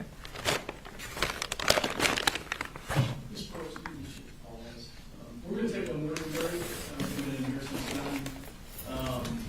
Let me just also, when you see captions, and this is probably self-evident, but when you see captions at the top of the presentation here throughout, those are DA's office captions that just kind of, to the extent it helps you understand the record, the evidence are the records. Okay? All right, we'll be in recess for 10, 15 minutes.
You look ready.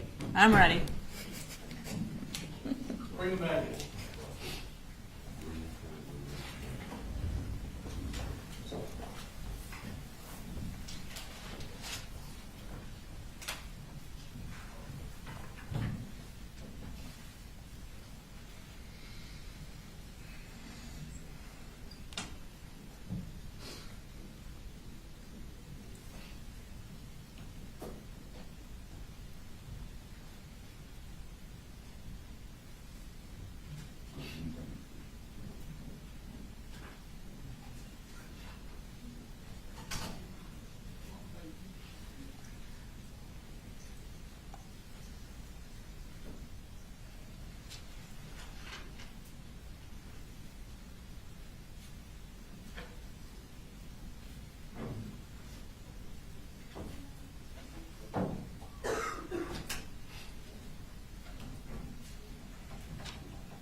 All right, let me see.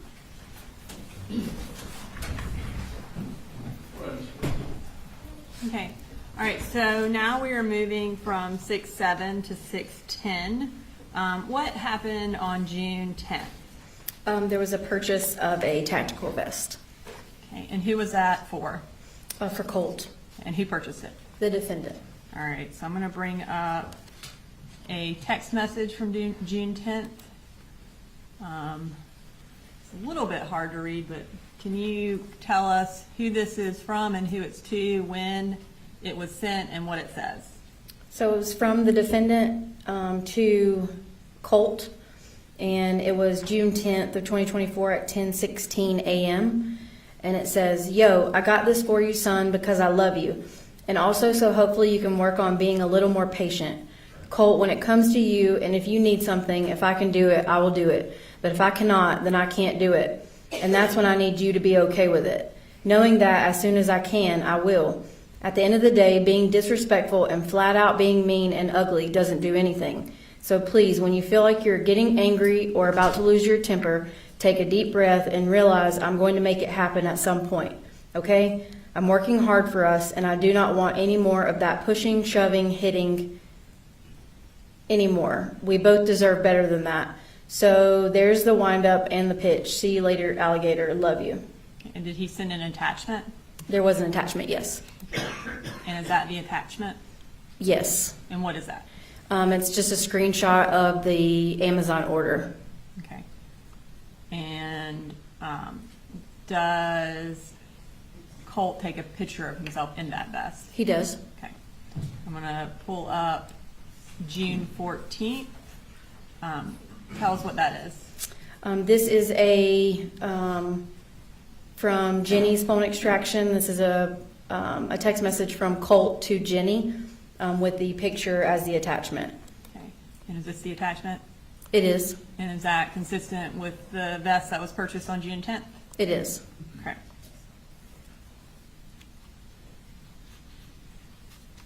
All right. So next we're going to move to June 20th. What happened that day? This day, Colt sends 2 photographs to the defendant. Okay. And I'm going to pull up that first text message. You said Colt sends it to the defendant. That's correct. What time did he send this picture to the defendant? At 9:17 a.m. Okay. And I'm going to pull up what the attachment is. Okay. Can you identify what picture Colt sent to the defendant? This is a picture of the defendant with Jenny and little Coley. Is there anything unusual about the picture? It looks like the picture's been altered. Looks like the face of the defendant has been scratched or marked with something, and then also the around the fingers, it's been scratched or marked on. And is that your wedding ring hand? It is. And then you said he sent 2 pictures, is that correct? Yes. Okay, I'm gonna pull up the next picture that was sent, and when was this sent? This was sent at the same time as the last one. Okay, and is it again from Colt to the defendant? It is. All right, I'm gonna pull up the picture that was sent. Can you tell me what this is? This is a picture of the defendant holding little Coley with Jenny and Colt. Okay. And this one appears to have the defendant's face cut out. Okay. And does the defendant ever respond to these pictures? He does not. Okay. So we're now going to move to June 28th. What happened on June 28th? There was another purchase from Academy. So now this is 8 days after the Colt sends those pictures to the defendant. What does he purchase?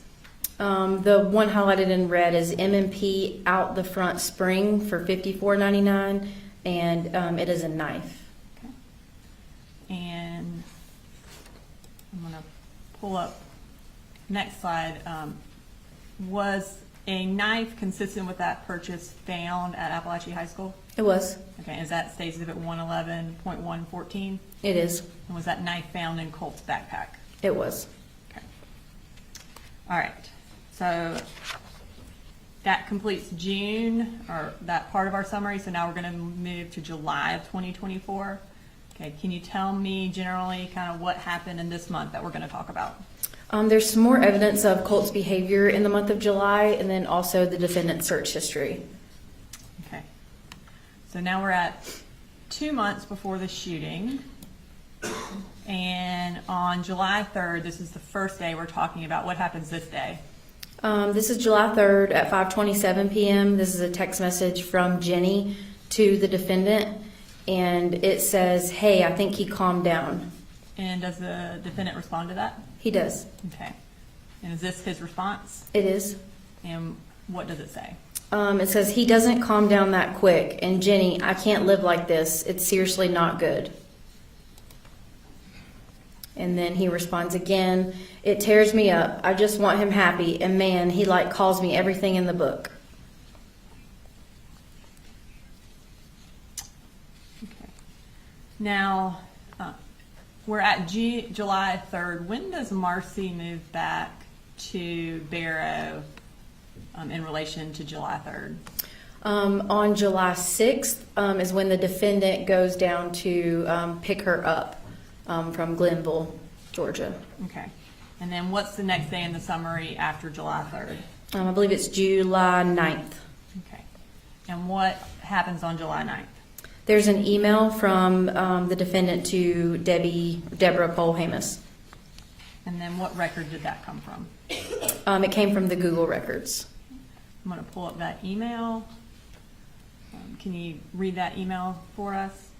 Yes, the subject is a forwarding message, back to school reminders from Colin Gray. This is his work email address, and to D. Polhamus at Hotmail, which is Deborah Polhamus's email. It says, "Hey Mama, I got this from Barrow Schools.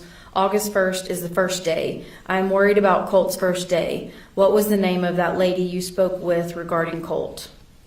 Okay. Now we're going to move to July 20th. What happens that day? Marcy sends a text to Jenny. And is that related to the panic attack Yes. that Colt had? Yes.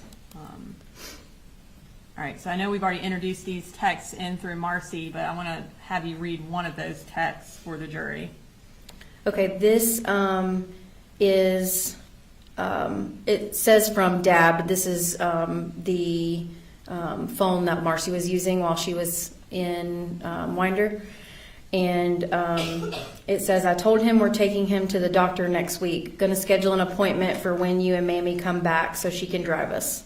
And you said this was a text from Marcy to Jenny. Does it come off of Jenny's phone extraction?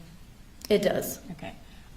So in this text thread, Marcy also mentions that Colt asked them to call 911.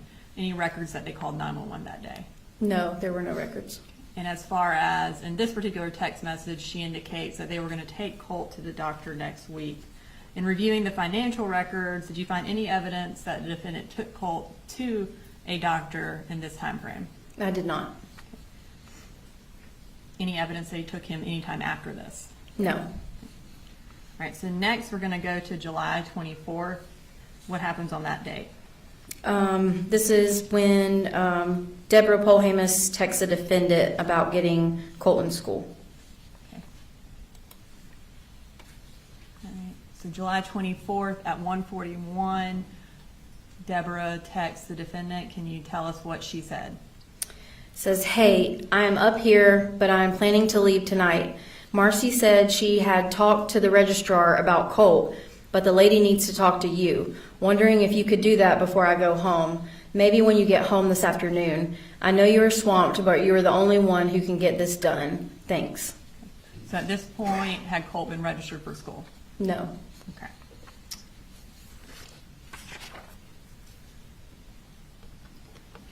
And does anything else happen on July 24th? Yes, there's another text message. Okay, and what is that text message? This is a text message from Marcy to the defendant at 5:34 p.m. And it says, I started Colt on Zoloft today. Don't say anything about it unless he brings it up. And is this text message from the defendant's cell phone extraction? It is, yes. Okay. And was his response K or okay? Yes. Okay. So now we're going to move to July 26th. What happened that day? There was a Google record search. Okay. So this is 2 days after Debbie had asked him to contact the school, or asked the defendant to contact the school. What does the defendant do on July 26th? There's two searches for Heyman Morris Middle School Registrar and Georgia Connections Academy, which is one of the online schools. And this one is going to be at 1:37 p.m. and 1:41 p.m. Eastern Standard Time.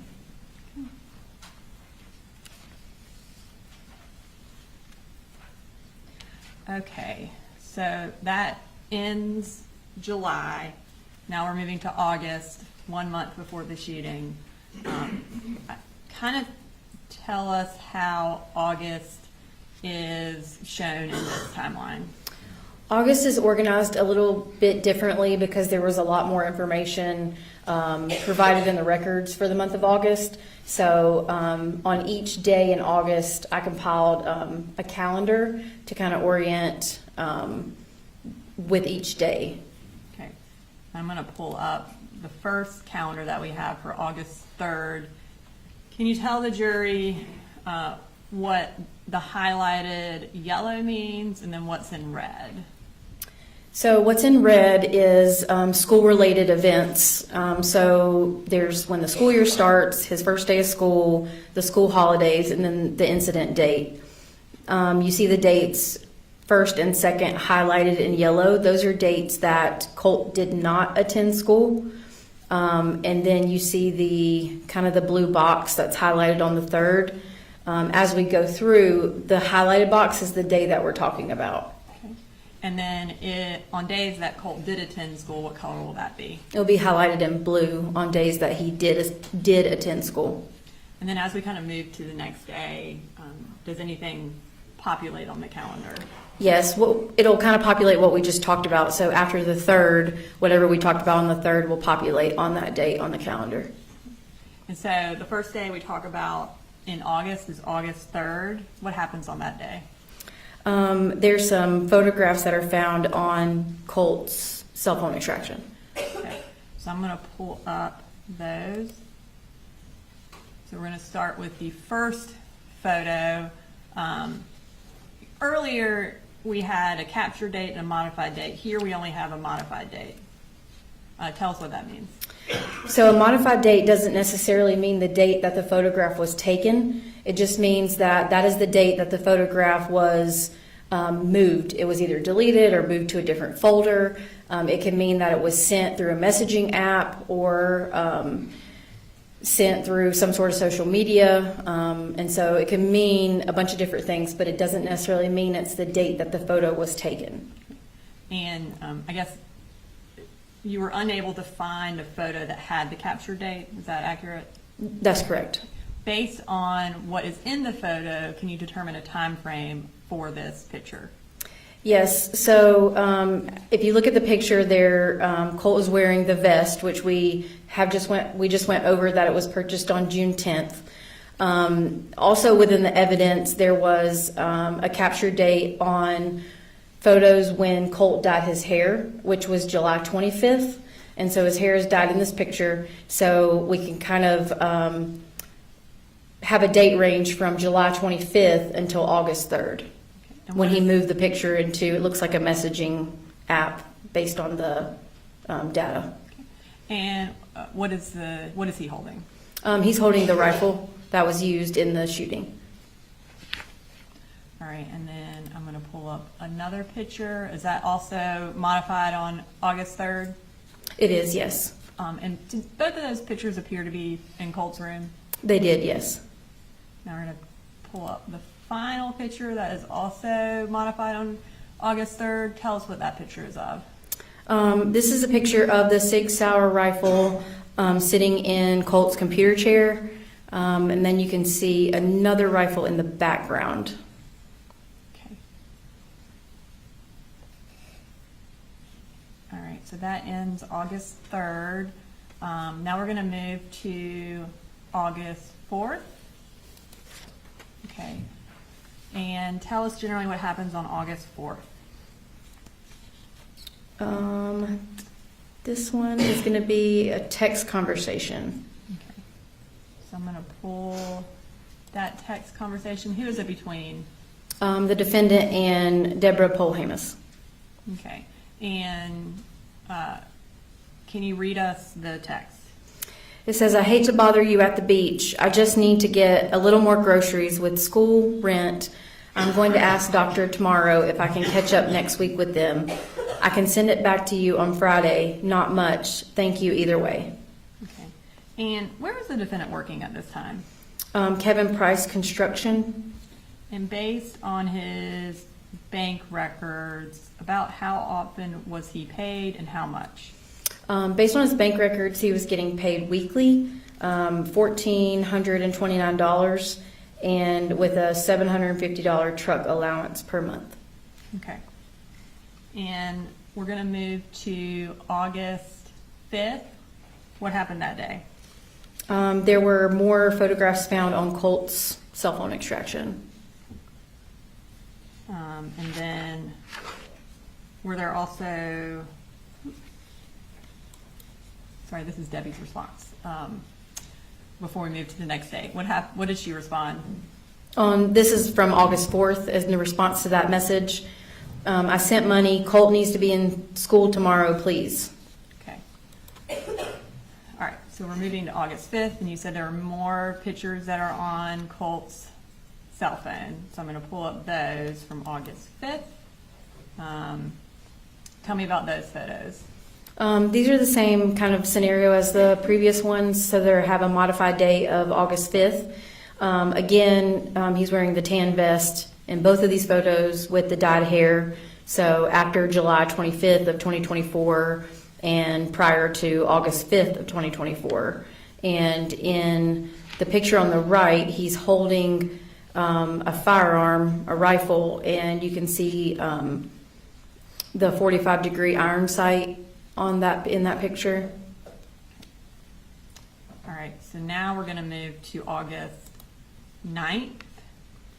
Okay, tell us generally what happens this day. On this day, there were photographs found on Colt's phone of a school shooter shrine. Okay. All right. So I'm going to pull those up. Are these were there 3 photos found? There were. Okay, and you previously mentioned the other photos had a modified date. Do these have a captured date? They do have a capture date. Can you tell us what the captured date and time of each of these photos is? So you can see on the bottom of these three snips, it shows the camera make, camera model, capture time. They're at August 9th, 2024 at 5:05 a.m., 5:06 a.m., and 5:10 a.m. Okay. And then I'm going to zoom in on one of those pictures so you can see the background. Can you identify who these pictures are of? These pictures are of Nicholas Cruz. And again, and you may have already said this, but does this appear to be in Colt's room? It is. Okay. Have you had an opportunity to review the picture that was taken on September 4th of Colt's wall? I have, yes. Okay. Do those pictures appear to be in the same configuration as the photos that were on his wall on September 4th? They are. Now, you said it was taken at 5 a.m. in the morning? Yes. Based on your review of the location data from the defendant's phone, would he generally be home at 5 a.m. in the morning? Yes, it seemed as if he had a typical work schedule, 7 a.m. to 4 p.m. Okay. as a whole. So generally would leave the house around what time? I believe 6:30, And then generally would get home around what time? depending between 4 and 5. Some days were different. And when he got home, would he generally stay home? Yes. Okay. All right. So also on August 9th, we have another picture of Colt. Can you tell us about that picture? This picture is a modified date of August 9th of 2024. And this one, he has his hair dyed, so somewhere between July 25th and August 9th of 2024. And he is holding a gun. This one is not consistent with the Sig Sauer, but this is a shotgun that was consistent with the one found in the defendant's closet during the search of the house. All right. And does that also appear to be taken in Colt's room based on the background? Yes.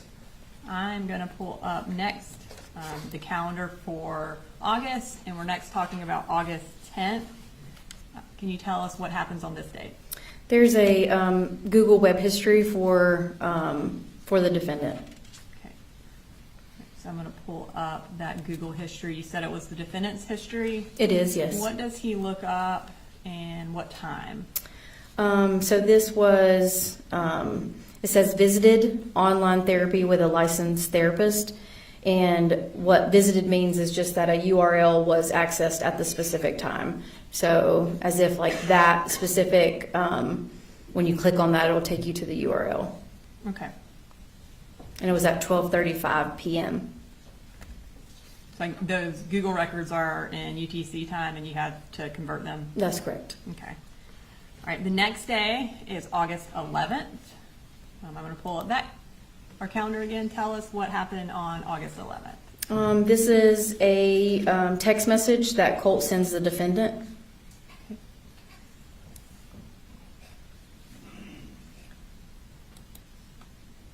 Okay. Can you tell us what that text message says and when he sent it? This was August 11th at 11:22 a.m. And he says, could you stop by Academy and pick up a 150 round pack of 5.56? If they don't have, and 5.56, 223 will do. All right, so the rounds that he is asking, are they consistent with the ammunition that would be used in Colt's gun? Yes. And does the defendant respond to this particular text message? No. All right, we're going to move to the next. I guess he sends a follow-up text, Colt does, to the defendant, and what does he say? On the way home, of course. All right. So we're going to move to August 12th. What happens on August 12th? On August 12th, there is a web history search from the defendant's phone extraction. All right. So now we're We're one day after Colt asked the defendant to buy 150 rounds of ammunition. We're on August 12th, and what does he search for? At 9:46 p.m., he searches for .223 ammunition. And is that the kind of ammunition that Colt had asked him to buy for him the day before? It is, yes. All right, so now we are going to move to August 14th, which is just 2 days later. All right, so take us through in terms of Colt's school between his registration date of August 6th and August 14th. Did he attend school at all? No, he has not attended. So he registered on the 6th of August, and this is now a week and 1 day later. All those days he did not attend school. All right, so is August 14th his first day of school? It is, yes. And around what time does his school start? I believe it's 8:15. And what does Colt do before school starts? Colt calls the defendant. I'm going to pull up those calls. What time does he call him, and does the defendant answer? He calls at 6:48 a.m. and he does not answer. When the defendant doesn't answer, what does Colt do? He starts sending the defendant text messages. And again, are these text messages before the school day starts? It is, yes. Okay. We're going to just go through those text messages between Colt and the defendant. So the first one is at 6:49 a.m. Yes, it says, "I'm sick of your shit. This is the fucking end for you." And are all these text messages kind of like back to back to back to back? They are. "No more apologies. I have fucking had it with you. The way you twist shit is so old. You fucking caused this." All right, I'm going to stop for just a second. So as we're reading through these, it says, there's a line that says red. Can you tell us what that means? Yes, so the red, it shows, so the message at the bottom shows 6:50 and 37 seconds, and then the red is 6:52, so that's when the message was actually opened in the messaging app. That indicates the defendant opened the message at 6:52. That's correct. All right, so he says, "You effing caused this," and then what does Colt say next? "Whenever something happens, just know the blood is on your hands. Fuck you. Drive off a fucking cliff." Okay. So, based on your review of the records, is this the first day Colt attends school since May 19th of 2023? Or May of 2023? I believe he wasn't in school all of 2023, so it would have been before that. Or, I guess, he went from Jefferson to here. Yes, So he has not attended school since he had been in Jefferson. that's correct. Okay. So Colt sends these text messages, and what happens after that? The defendant drives and picks up Colt and takes him to Appalachia High School. Does he respond to the text messages? He at does all? not. Okay. So you said he takes him to Appalachia High School. How do you know that? These are the location records that I spoke about earlier. This is through the program tracks, and the little red dot that you can see on the yellow pin, that's a specific location from his cell phone extraction data. So this is the one on the left is at 8:12 a.m. and that's the first time that we see his location data from his cell phone arrive at Appalachia High School. And then the one on the right is 8:19 a.m. and that's when he is leaving Appalachia High School. Okay. So he's there for 7 minutes. That's correct, yes. Okay. Now, what else happens on August 14th? In his Google records, or in the defendant's Google records, there's a reminder set in the calendar. Okay. Let's pull up that reminder. Whose calendar and what is the reminder for? This is a calendar from the Google records for the email address associated with the defendant. And this is a reminder that the title is Zoloft, and the start date is Wednesday, August 14th at 10 p.m. Okay.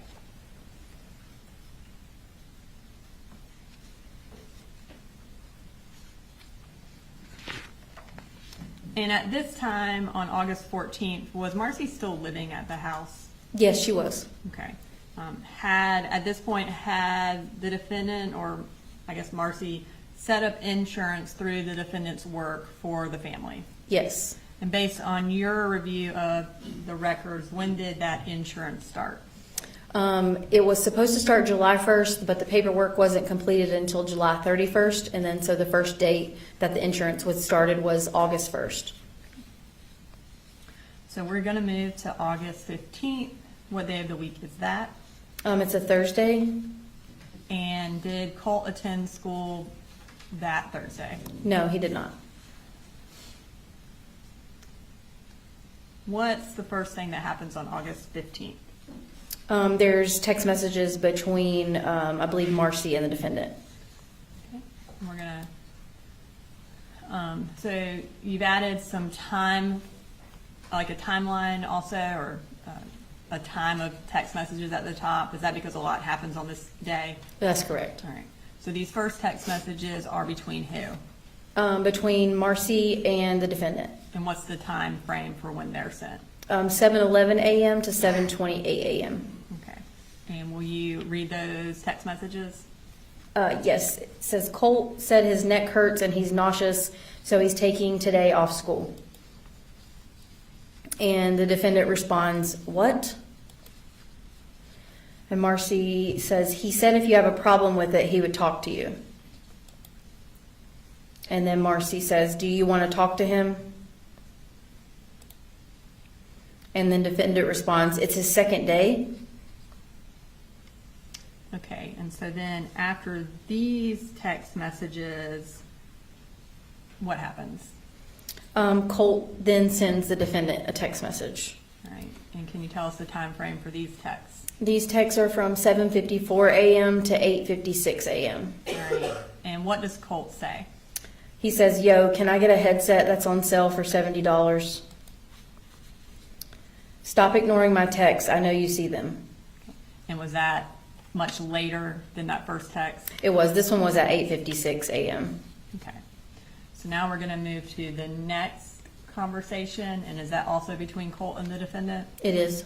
And what's the time frame of this conversation? This is between 11:04 a.m. and 11:08 a.m. And what does Colt say? He says, "Mama just attacked me. Kept saying fight me, like seriously. Tried to grab my gun. So I pushed her out of my room and onto the ground. I took a video, but it won't let me send it." Okay, so in that text, Colt mentions taking a video. Were you able to find a video on Colt's extraction? I did not find a video. Did you find anything from that time frame, like a picture or anything? Yes, a lot of times if you delete a video, sometimes there will be, I guess what easiest way to say is remnants of the video. So kind of still photos that you can find in the metadata of the phone extraction. And so there was a photograph that appeared as if it came from a video on the state. Okay, and is this that photo? It is. And this one was previously introduced through Marcy, but would it have been kind of taken in that time frame, or appear to have been taken in the time frame of those text message or of that morning? Yes. Okay.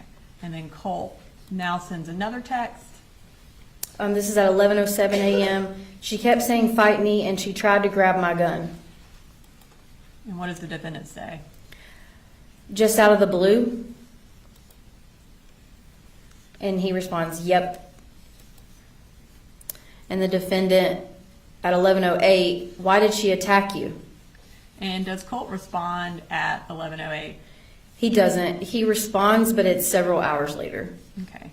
So in between when Colt responds to the defendant, what does the defendant do?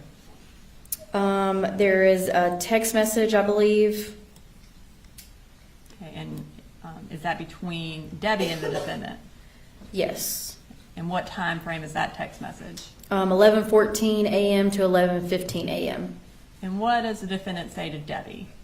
He says, "Mama, I need you to call Colt or Marcy. I'm at work with my boss today, and the shit has hit the fan at home. Colt didn't go to school today."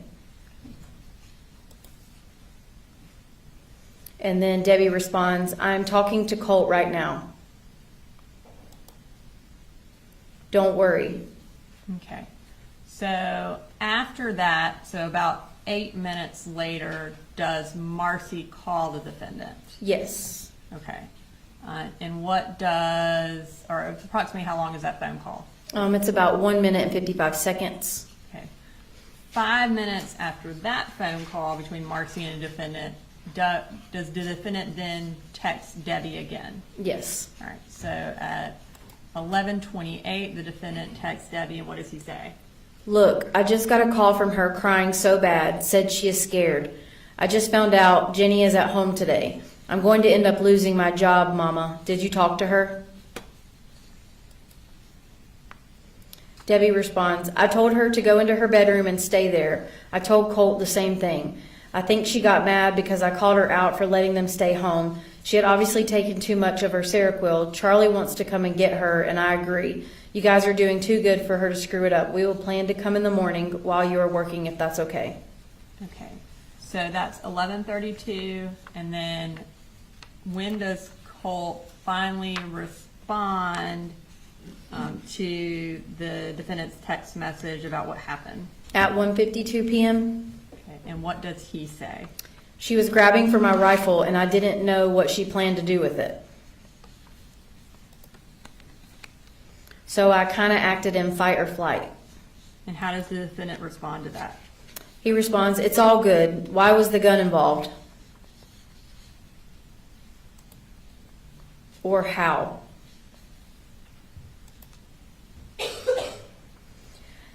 And then Colt, what- yeah, sorry. Colt responds, "I don't know. She backed me into my room and started talking about, 'Oh, are you going to get your gun?' Even though I wasn't, and then she grabbed it." All right, so that is at 1:54 p.m. that Colt sends that text message to the defendant. What does the defendant do next? He then, there's a search about an hour after this text. Okay, so what time is that search? At 2:51 p.m., and it is, "Where do I take my son for anxiety near Winder, Georgia?" Okay.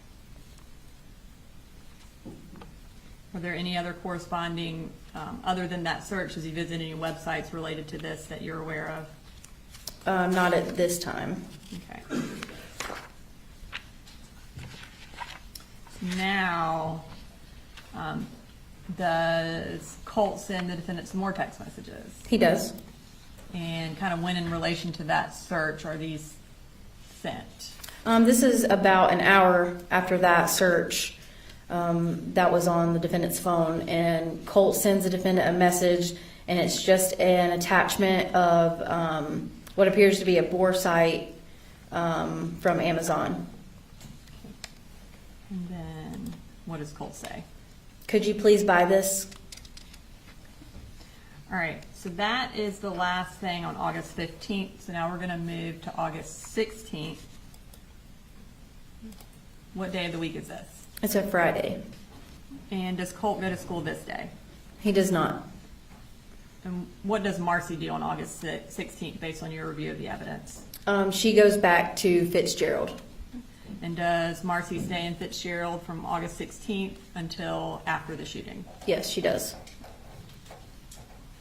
All right, so on this day, on August 16th, so August 15th, Colt sends the text asking for a bore site. Does the defendant buy that bore site? He does. Okay. Does he do that on August 16th? He does. Okay. And how much was that bore site? It was $15.99. And what is this a picture of, 211.6? The bore site that matches the Amazon records. And was a bore site consistent with that found at the defendant's house? Yes. So that's 145.67. What that bore site, can you tell me where it was found? Or is that a bore site, and where was it found in the house? This was in the defendant's bedroom, and it's the one circled in red next to just the ammunition, and it's inside of a pair of goggles. Okay. All right, so still on August 16th, the defendant buys a bore site. What happens next? Colt sends him a text message. Okay. So the text message is at 9 a.m. Can you read the text message that Colt sends the defendant? He says, "I'm restraining myself. As for what I feel like doing right now, I have barely any control over." All right. So that was 9 a.m. on August 16th. And now we're going to move to August 16th at 10:30 a.m. What does the defendant do an hour and a half after Colt sends that text about restraining himself? He searches troubled teen options near Athens, Georgia. Okay. And does he, at this time, visit any websites related to that search? Yes, he does. What is the first website he visits? Eagle Overlook. I'm gonna pull up that. Okay, so at the top of this record, it says cookie. Tell us what that means. A cookie is just kind of small pieces of text that websites use to collect information about you. So when nowadays you pull up your internet and you type in go to a website, it'll say, do you want to allow cookies? When you do allow those cookies, then that allows that website to keep track of any information that you are putting on that website. And so essentially, if you visit a website, there will be a cookie related to that website visit? Yes. And what time was this website accessed? This was at 10:32 a.m. Now I'm going to pull up our next picture. And what is this a picture of? This is the picture of when you go to this website, Equal Overlook, and it is a top-rated drug addiction treatment center for teens in the Georgia area and mental health treatments for teens. Okay. And then we're going to move to his next website visited. What website did the defendant visit next? Wolf Creek Academy, Okay, and what time did he visit that? 10:35 a.m. All right. And tell us what this is a picture of. This is a picture of the website when you go to Wolf Creek Academy, and it's a therapeutic boarding school for troubled teens.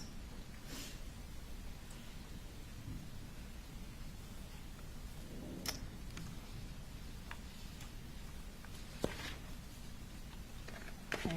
And for Eagle Overlook as well as Wolf Creek Academy, is there any evidence from the defendant's phone records that he contacted either of these facilities? No. All right, so we're still on August 16th. What happens next? Colt texts the defendant. Okay, and what does Colt say to the defendant? At 11:46 a.m., he says, "Hey, if we can get 150 rounds, that's fine, but could we get at least 50? You said when you got paid, you'd get it." Okay, so we have that first text from August 11th where Colt is asking for 150 rounds of ammunition. And then now we have another text saying, hey, or you can get me 50. Between August 11th and September 4th, based on your review of the digital evidence and the shooting range records, did the defendant take Colt to a shooting range? No, Did he take him hunting? no, Any indication that Colt and the defendant were hunting or were planning on going hunting or shooting in August or September? not in any of the digital records. And then, is there any indication that Colt and the defendant went hunting or to a shooting range in 2024 other than the 2 times we've seen? No, Okay, so Colt and the defendant went together only twice. that's correct. And then any indication that they went hunting at any point from the digital records in 2024? No. When does a typical hunting season start in Georgia? I think it depends on whether it's bow or rifle, but with the rifle, I believe it's always usually mid to late October. Okay. And then, when did the defendant read this text from Colt? At 11:47 a.m. Okay. And what is the next item of note? At 11:55 a.m., which is about 10 minutes after, he searches child psychology and child psychologist near Bethlehem, Georgia. One being at 11:55 a.m. and the other one being at 12:23 p.m. Okay. And then, after that search, does he, again, visit specific websites related to that search? Yes. Okay. And what is the first one he visits? Hope Anger Management at 12:24 p.m. And I'm going to pull up this picture. What is this a picture of? This is a picture of the About section of the Hope Anger Management when you pull up their website. It offers services for behavioral issues, mental health, and therapy. Okay. And then does he visit another website related to the child psychologist search? He does. Okay. And what website is that? ccswinder.com at 12:25 p.m. Okay. And then I'm going to pull up a picture from that website and tell us what this shows us. This is Comprehensive Counseling Services, the website that would come from the URL, and it's a community-based health center that provides mental health therapy. Okay. And does the defendant contact either of these two places, Hope Anger Management or Comprehensive Counseling, based on your review of the digital evidence? No. Okay. Does he contact a mental health provider, though, that day? Yes. Okay. And who does he contact? Dawn Crook with Enlightenment Counseling. I'm going to pull up that contact. This has also already been admitted into evidence, but if you could just remind the jury what time and what he said to Dawn Crook to kind of put it in, basically put it in relation to the other text messages we've seen today. So this was at 12:41 p.m., so kind of 20 minutes after the last search. He sends a submission form to Enlightenment Counseling that says, I am a working dad of 3. Colt is my oldest, 14 years old. We have had a very difficult past couple of years and he needs help. Anger, anxiety, quick to be volatile. I don't know what to do. I have United Healthcare. Can you help? Thanks. Okay. And so after he sends this to Dawn Crook about Colt, does he respond to Colt's text messages about the ammunition? He does. Okay. I'm going to pull up that response. This is at 2:05 p.m. On the way home, please, Bubba, tonight, let's just be mellow. Please, I have a need to work through. Just remember, I love you. And then what does Colt say to that?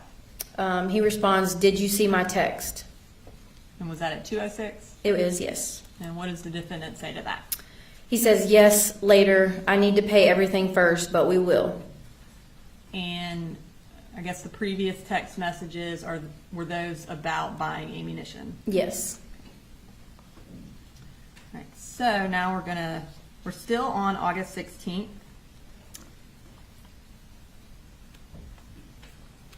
Now we've already been through all of the Dawn Crook messages. I don't want to bring them all up, but Dawn Crook does respond to the defendant. She does, yes. Okay, and is it on this day? It is, yes. Okay.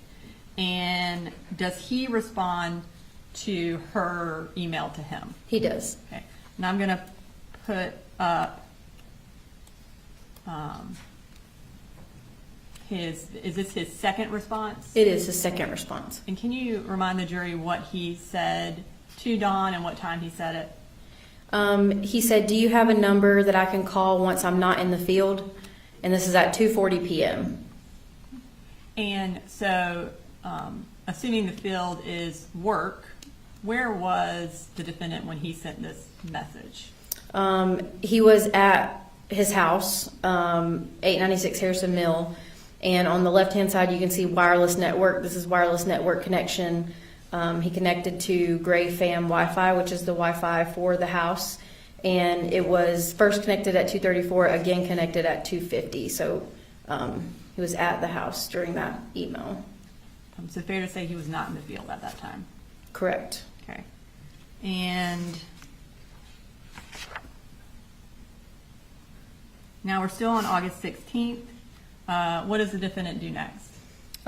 He searches for gun safes. And how, in relation to that last email to Don Crook where he's asking her to give him a number to call, what time frame are these gun searches? It's about, I think 11 minutes. The last one was at 2:40, so around 11 minutes after that response. So 11 minutes after that, what does he search for? He searches for gun safes, and these are the images that came up in the search. And this is from 2:51 p.m. on the far left to 2:52 p.m. on the far right. And what kind of gun safes is he searching for? It appears to be some gun safes that can hold rifles and a couple other gun safes that can hold handguns. All right, and then we have some more searches. Are these also searches for gun safes? They are, and the time frame for these was 2:52 p.m. until 3:14 p.m. So I think in total it was about 20 minutes. In the defendant's financial records, are there any corresponding purchases for gun safes? No. Were there any gun-related purchases for accessories? Yes. Okay.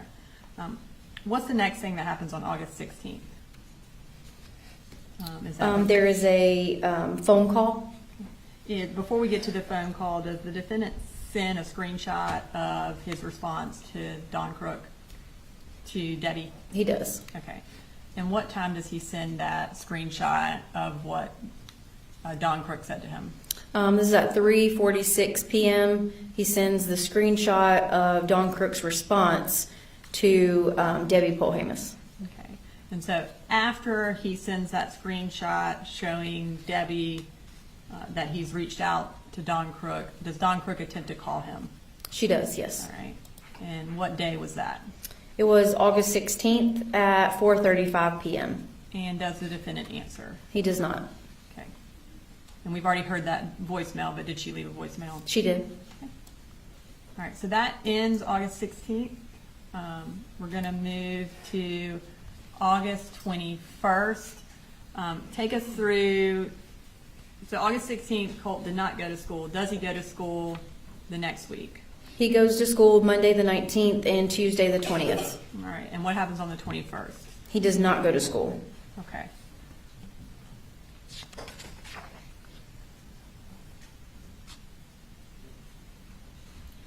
And what's the first thing that we have that happens on August 21st?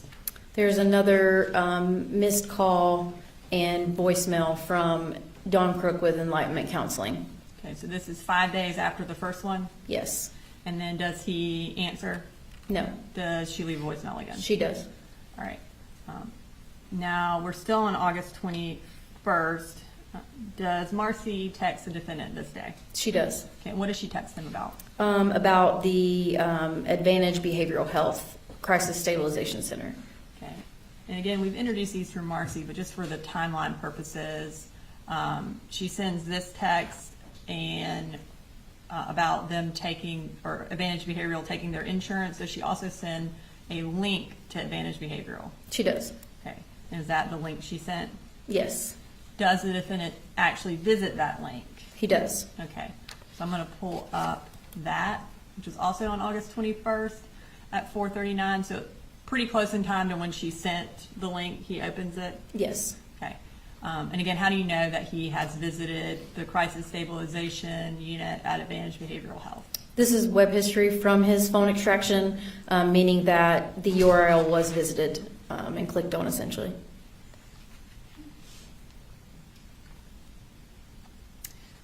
Does the defendant ever respond to Marcy's text about the facility? No. And then after he visits the website, what happens next? There is a follow-up email. Okay. And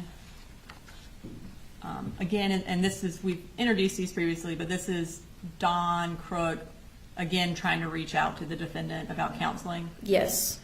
Based on your review of the digital records, did the defendant ever respond to this email or either phone call? No, he does not. Okay.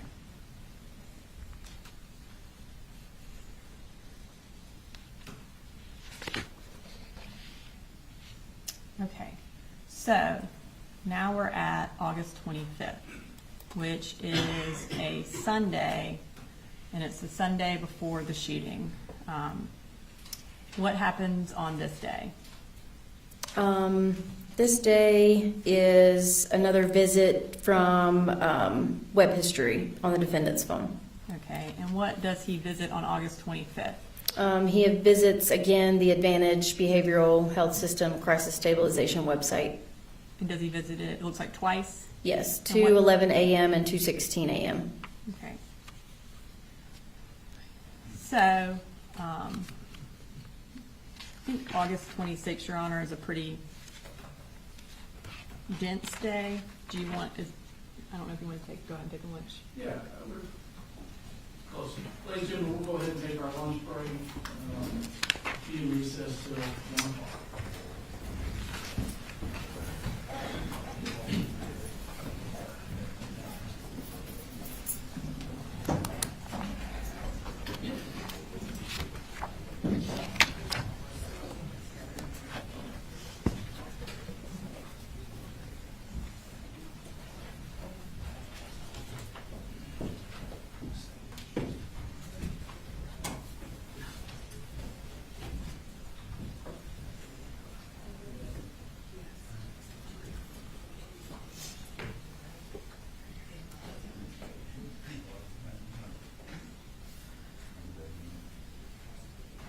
All right, we'll be recessed till 1.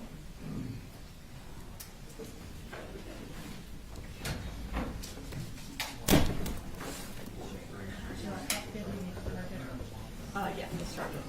Good idea. I'm halfway.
Atlanta News First Plus starts now. And the trial of Colin Gray is currently on recess. We thought we would jump on here on ANF Plus and bring you some legal analysis and contextualization of some of what you're seeing. Thanks for joining us. And just to kind of bring you up to speed of where we are right now, I'm going to play a video from our earlier coverage for you showing some of the evidence that is being presented in court as prosecutors begin to rest and get to the conclusion of their arguments before we hear from the defense. Now, Colin Gray is the father of Colt Gray, who is accused of carrying out a deadly shooting at Appalachia High School. Colin Gray is on trial for allegedly giving his son the gun police believe was used in that shooting that ended up claiming the lives of 4 people and injuring 9 others. And of course, it has been emotional to listen to some of the testimony and see the evidence transpire, especially today. And to help me talk about this, I want to bring in our legal expert, criminal defense attorney Joshua Schiffer, here with me. And Josh, today especially has been heavy on presenting evidence. I mean, we got to see intimate conversation between the family in the days leading up to that tragic day. Yeah, and really the state is continuing to present overwhelming, arguably cumulative evidence of how much activity took place that should have alerted Colin Gray and everyone related to Colt Gray exactly how many issues young Colt was facing.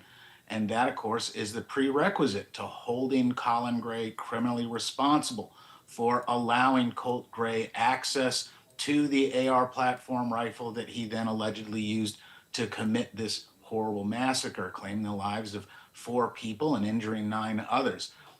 As discussed from the very beginning, the state was going to put forth overwhelming evidence from multiple people, multiple perspectives, showing what activities occurred in advance of the shooting, with the argument that Colin Gray was the last and best person to prevent this tragedy because it was Colin Gray who had the primary custody and control of Colt Gray and not only made the firearm available to Colt, but as the state has set forth, actually acquired the firearm as a Christmas present, made sure Colt had access to bullets. It really is a substantial amount of evidence that Colin Gray was the person who, if this was going to be prevented, was the person who could do that. Yeah, certainly. And I just want to ask you, you know, we have seen a lot coming out of the prosecution in their arguments that Colin Gray could have prevented this. This is something they said that they were going to prove by the time they reached the conclusion of their presentation in their opening statements. How damning is the evidence of the conversations between the family members? Incredibly powerful, moving. Jury cannot ignore this. And even more than some of the testimonial evidence, which has been strong, seeing something in writing, seeing these transcripts, watching these videos, that concretizes and encodes what happened in your brain different than just hearing someone repeat something. That combination of visual and aural, AURL learning, really is powerful when it comes to cementing beliefs in the minds of an audience, the audience today being that Barrow County jury are actually the Hall County jurors sitting in Barrow County and impressing upon those jurors everything about Colin Gray's position and role. That's what the state promised. That's what the state is doing. And, my gut thought is the state's doing a very good job. They've got a wealth of evidence, very emotional over the last couple of days, hearing from Colt Gray's grandmother, which was very powerful, hearing from Colt Gray's mother about her interactions with dad, with Colt, with schools and other groups, as well as her own struggle with substance abuse, which, just remember, we're only hearing from the state so far. And Colin Gray has excellent attorneys. Mr. Berry and Mr. Hobbs are fantastic advocates, and they've done a good job already illustrating that other people may have held some criminal responsibility as they set up an argument in the defense portion of the case that Colin Gray can't be held criminally responsible because, first of all, it's for an action he could not have controlled. He did not commit. There's a mens rea intent issue. But also the underlying concern that so many other people failed to act, so many other organizations in our societal checks and balances failed to act to prevent this tragedy. And very specifically, the defense is going to be pointing fingers at law enforcement and the school because under some arguments, parents can only go so far. And we're going to probably hear about what happens when families try to get additional assistance from the government, what the social safety net looks like, who else was involved in Colt Gray's life that could have interceded in a way to prevent this. Now that's some sticky arguing, and I don't know how well it's going to land with the jury, because the state's response is going to be, look at the defense shifting the blame away from the last and best person that could have prevented this tragedy. Yeah, and I was wondering if you could get into the legality behind intent for a moment, because we spoke with attorney Rachel Kaufman, also not connected to this case, but weighed in as a legal expert, and she said that the prosecution's arguments and the way that the evidence is being presented has made it almost indisputable for a jury before we even hear the defense's side. But you are saying that the defense is going to come in and say you can't hold one person accountable when it's an institutional failure. So I'm curious what the legality of the intent here is and how that's going to come into play. Well, really, the big argument there is going to come at the charging conference towards the end, in the selection of the charges by the prosecution defense in court before the jury is charged. For people unfamiliar with the actual basic trial process, a trial begins when the jury is impaneled. The accusation or indictment is signed and submitted to the court. Jeopardy attaches. A jury is picked. A jury hears the case, openings, the state's case, the defense case, and then closings. But before the jury retires to make its decision, the court has to give them instructions as to how to apply the law and what that law is. That's going to be argued about substantially because those written instructions are one of the easiest and most common pathways for appeals. There have been so many cases, so much litigation. There's a wealth of information about how charges should occur and what is required in order for a charge to stick here in Georgia and other states. That intent requirement is included in the vast majority of criminal statutes because the mens rea or intent portion is required for a conviction, except when you're getting outside of intentional crimes and then moving into the negligence theory of the world, which is much more difficult for the state to prove and hold criminally culpable because the way the statutes are written. But that's the theory that the state is proceeding on, that the activities of Colin Gray were criminally negligent to a degree which allowed Colt Gray, with his intent, to commit this heinous act. And the intent then, it's kind of transferred to Colin Gray, and his intent component becomes his choice to not restrict the guns, his choice to provide access to them. And that's how the state's going to try to weave its way in and around the intent issue to the satisfaction of a future appellate court. Because regardless of what happens in this trial court, this case is going to get appealed. Yeah, they have a lot on the line. They have to do this in such a way that settles the appeal process, and then there's Colt Gray's trial, which hasn't even happened yet, and so much of what is happening in Colin Gray's trial we will see revisited in Colt Gray's trial as well. I just wanted to get into some of the more specific charges that Colin Gray is facing. I mean, we are talking about up to 180 years in prison if he is convicted on all 29 felony counts, but some of those 2 counts of second-degree murder, 2 counts of involuntary manslaughter, the second-degree cruelty to children counts. There's several of those, reckless conduct. I'm curious, so we're ways away from deliberations with this jury, but are there any points that you can foresee where they're going to get stuck on in ultimately deciding on each of these counts? Well, the defense is definitely, and they already have filed demurrers, which is a filing prior to the trial that is heard. You are entitled to an accusation or indictment that is perfect in form and function. So that's an argument that's already happened. That's almost certainly going to be part of the appeals later on. It's regular that people argue about demurrers, and the court has ruled.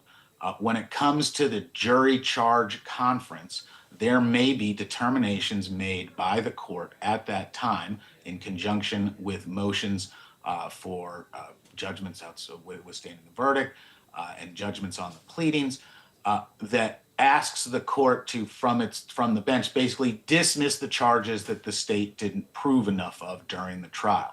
So it's absolutely possible that some of the charges that he went to trial on at the beginning are then removed by the court prior to submission to the jury. And there's going to be an argument and discussion about that, where the defense is going to stand up and say, hey, these factors were presented in testimony and evidence, but these factors weren't, so therefore this charge cannot stand.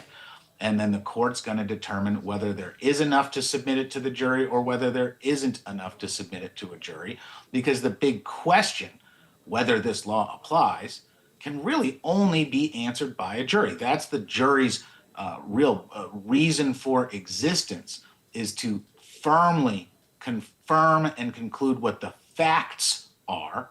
They're factual determiners or triers of fact, and then to apply the law as the judge gave them at the charge conference to those facts. So if it's an arguable case that the facts presented in trial could match and fulfill the charges given in the charge conference, the judge is going to let the jury consider that charge. But I think that the defense's best arguments when it comes to that are going to be those top charges, because they have a more specific intent requirement. And we'll have to see how those arguments go. The judge is already prepared for them, researching them, working on this stuff, figuring out how he's going to attack this known problem. But of course, so are both of the litigants. And there are going to be very strong arguments, knowing that all the arguments made are being copied down by a stenographer for future submission to a court of appeals or Supreme Court. What about the family members, the text messages? I want to revisit that for a moment, because we hear from Marcy Gray, we hear from, or we see the communication between his estranged wife, his daughter, Jenny Gray, and Colt himself.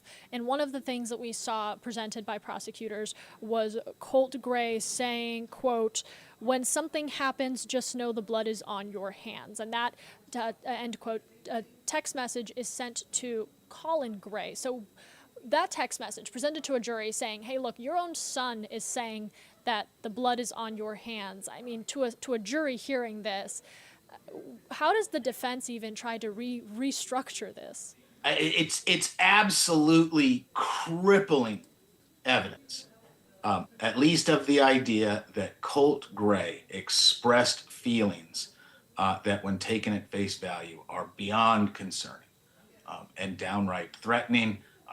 There's so many different ways to interpret that.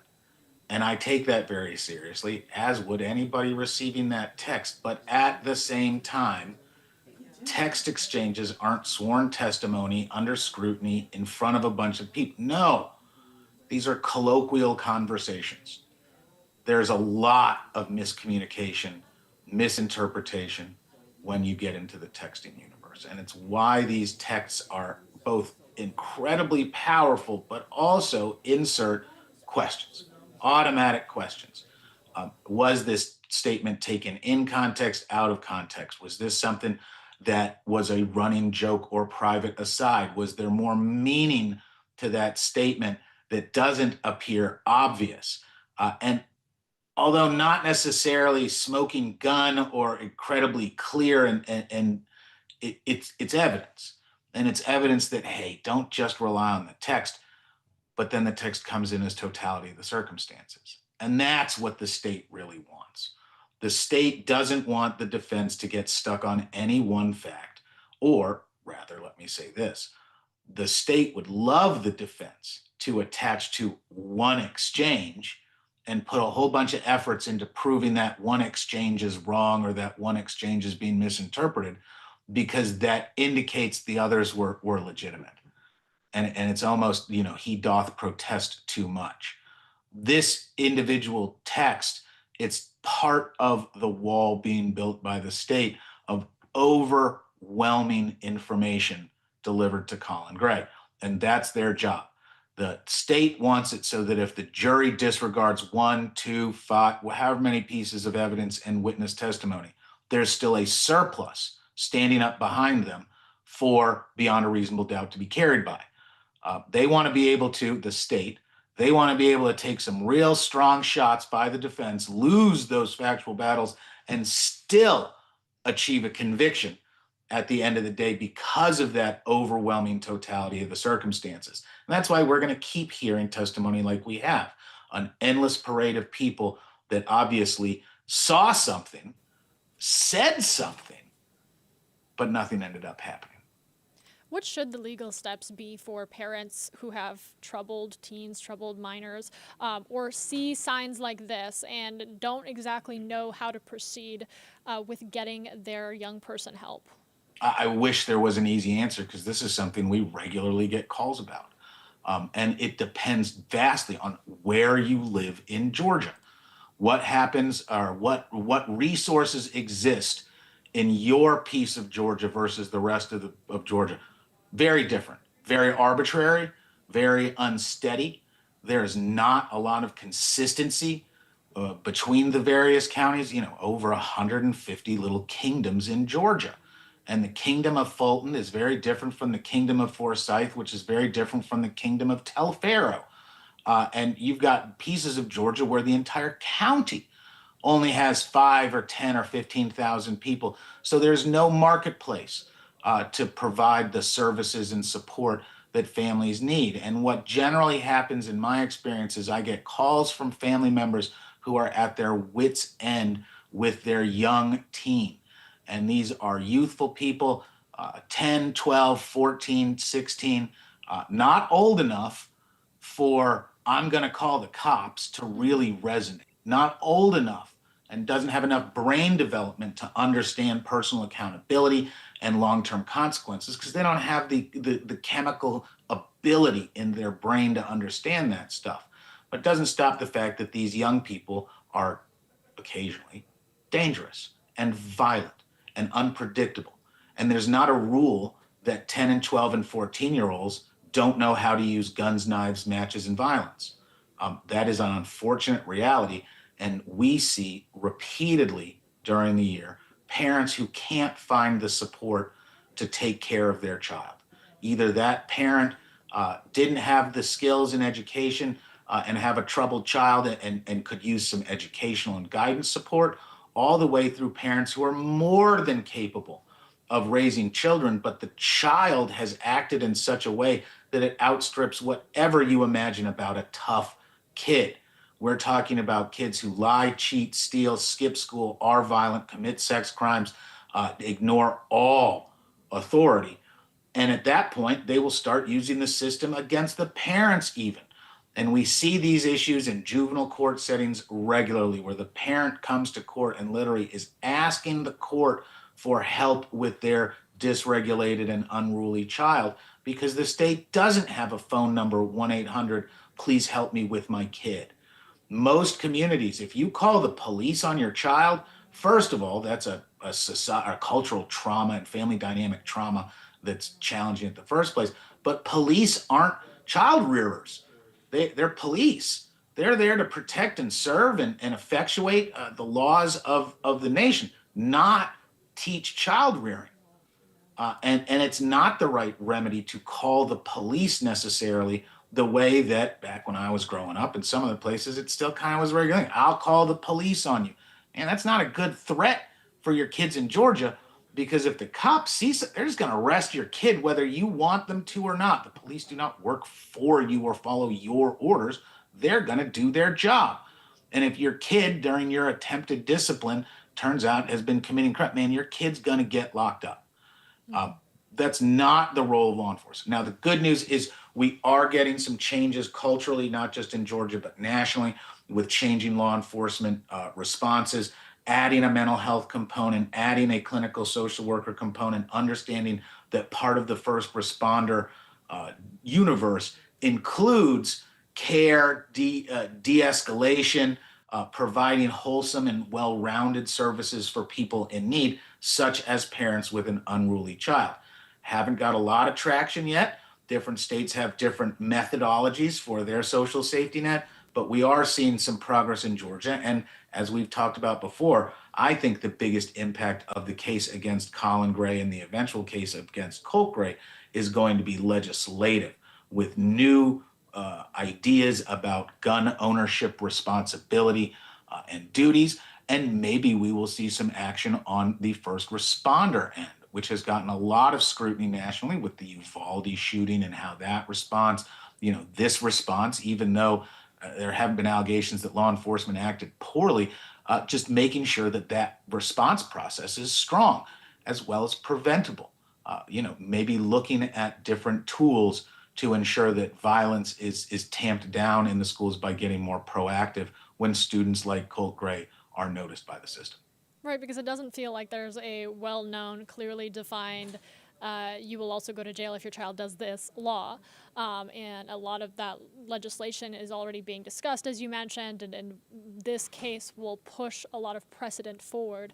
I do just want to point out to people, we are streaming on Atlanta News First Plus, so wherever you stream, Roku, Apple TV, Fire TV, we are there for you with live gavel-to-gavel coverage. You can also join us on YouTube Live, and I'm seeing comments coming in from folks. That is where you can interact with us. So if you want to drop questions for Josh, if you want to chime in with kind of your own reaction, we'd love to hear it. I'm reading all of your comments as they're coming in. But yeah, a lot of people just discussing the level of parental involvement and also at what point can you expect to reasonably be held criminally liable for your child? Because kids do a range of things that could be from a misdemeanor and a felony to something that is just unimaginable. So at what point are you completely, unarguably liable for their actions? Well, let me just say this. I was raised in Cobb County, so all of the statutes and limitations against me long expired.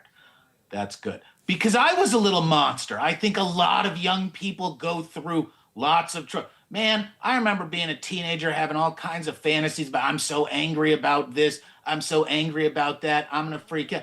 But how do you draw that line? It's impossible.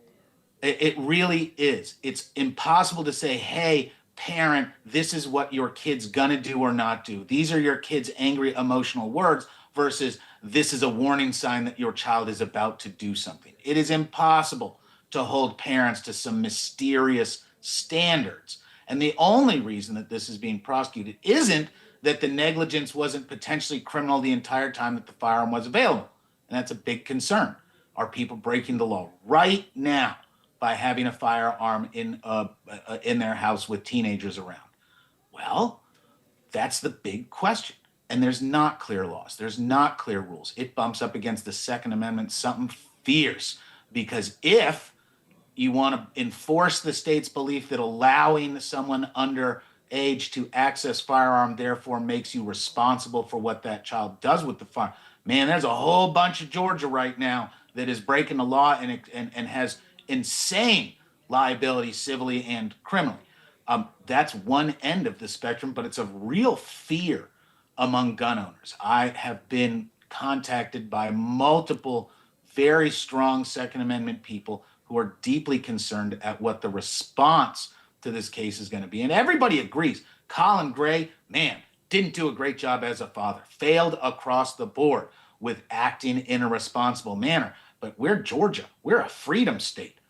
The state doesn't come in and tell you how to run your family, raise your kids.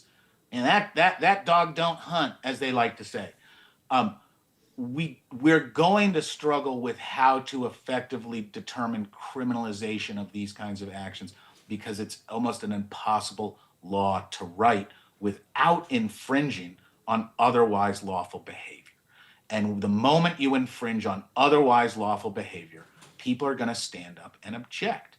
So I do not know how the guidance is going to flow out from this, other than it's going to make sure the conversation is intense down at the State House, because it's perfectly, I think, logical and reasonable for the legislature to pass some sort of law saying, hey, you're responsible for what happens with your gun. But that's not an easy law to write. I have a friend today whose firearm was stolen out of a locked container in their locked vehicle from their front yard. And yeah, we all gave him hell about leaving a gun in a car, but this is a very responsible former law enforcement lawyer. Gun actually got returned after like 7 years because it was picked up in some other case. And so the property comes back because it's trackable because he actually registered the case. But it brings up the question, what if someone did something with that firearm after it had been stolen? And what if the theft hadn't been so egregious? What if it was more of a, no, I put my gun down for a minute and it walked away? How responsible are you at that point? I'd tell you, you're nuts. You can't leave a gun on the front seat of your car and not expect it to get stolen. You're acting irresponsible. I believe negligent is just the start of leaving a firearm where somebody can easily steal it by breaking a window. But are you then responsible when the person grabs that gun and murders someone? Now we get into some stuff like felony murder, which is a very hot topic in criminal defense. Felony murder being the idea that if you are involved in committing a felony with other people, it doesn't matter what you do or not, you're committing a felony, and somebody dies, you face felony murder. Felony murder has an automatic life sentence. There's not even negotiations. And this is where we've seen some of the most egregious violations of justice in America, because these are the cases where somebody was just catching a ride and someone ends up dying and the person goes to prison for the rest of their life. This is where the co-defendant is shot and killed by the person protecting the property, and the person who was just there, merely present, had spoken on the phone about it earlier, gets linked up for life. Now, let's add that to the Colin Gray issue. Should he be charged with felony murder? That's a discussion that took place. Why? He's accused of committing a bunch of felonies in conjunction with his son, who is accused of committing a bunch of felonies. A bunch of deaths happened. Isn't that felony murder 101? Now, if the state had attached felony murder to this case, I imagine the Second Amendment universe would have objected far more vociferously than the little bit we've heard so far. Because as long as the state relies on that kid needed better parenting, this is an example of that kid needed, a better parents, that you start really messing with that when you get to life without parole, life with parole, and the Second Amendment. A lot on the table and a lot still has yet to be seen. We are in day 9 of the Colin Gray trial. Right now, prosecutors going full throttle on trying to make sure that by the time they utter their last sentence in their presentation, that jury is completely on their side. And we, of course, have yet to hear from the defense and their arguments, which will lead to closing statements and a heavy burden for this jury to bring down a ruling whether on all 29 felony counts, whether Colin Gray is guilty of the crimes he is accused of. So, Josh, I appreciate you joining me here day after day as we watch this trial closely with everyone and around the nation. I just want to leave the floor open. Any final thoughts and words and what you're still watching for? Really, I am impressed, and I just enjoy watching good lawyering, and the state is doing a very strong job. I am eager to hear the novel and aggressive arguments that we're going to hear from the defense. And I know that it's very comfortable. I'm comfortable saying, yep, state's done its job. State has presented enormous evidence under this novel theory, and I believe the jury has plenty of justification to issue convictions. But this defense is very smart. I don't know and can't predict exactly what their arguments are going to be. But many times in my professional life, I've been firmly convinced of something until that brilliant argument comes out. And that's what makes great lawyers, and the defense is staffed by 2 great lawyers. So while I think, if you ask me right now, is he going to get convicted? Yeah, he's going to get convicted. Justice Kitty thinks that he's going to get convicted. But this defense, don't count him out at all. the appropriate polarization, politicization of this case could bust this jury with one witness. And that would be something just incredible to watch. And something that the whole nation is watching. This Oh, trial yes. has really become high profile. We appreciate your analysis, and you can join us here Monday through Friday. Every day that we have trial, we will be here at noon bringing you an analysis and a legal breakdown, and maybe Mr. Kitty will join us sometimes. Are you going to join us as one of the Justice Kitties? She has thousands of hours of trial Oh, experience. I'm sorry, I misgendered. Yeah, Miss Kitty. yes, it's a she. Say hi. I don't want to be held by you monsters. We will bring Thank you so much, Maria. Thank you so much, Josh. I want to take folks back inside of the courtroom. Again, trial is expected to resume at 1 p.m. Right now, that jury is in recess. I just want to make sure that you know where to find our coverage. We are going to be streaming this, continuing from the moment it started. We have been with you here on Atlanta News First Plus until that final deliberations, verdict, and sentencing is brought down. We will have that coverage for you right here on ANF Plus, wherever you stream, and on YouTube Live. You can also download the free Atlanta News First app. That is a fantastic tool to have on your phone because we will send you push notifications with any major developments in the trial, as well as when we expect to hear a verdict and when a ruling is brought down. I'm going to leave this up for you here again, just for the folks that are waiting right now for continued coverage. Trial is expected to resume at 1. It's currently 12:33, so we will leave this up for you. And as soon as that jury returns, as soon as the judge takes the bench again, we'll bring you that live coverage until the conclusion of day 9.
but he did text them frequently. Okay, texted him frequently? Yes, sir. And did those text messages from Colin to the kids, were there positive messages in some of those text messages? They were, yes, sir. Did he express how he loved his children He in those did. text messages? Yes, sir. That he was proud of his children? Yes, sir. That he was trying to get them to go to school? In a couple of them, yes. Okay. He was asking them how school was, how their days were? He did, yes. Okay. And he stated things like he was proud of them? He did. Okay. Okay. Thank you. No further questions. Can you read the record for us? Just briefly. Yeah.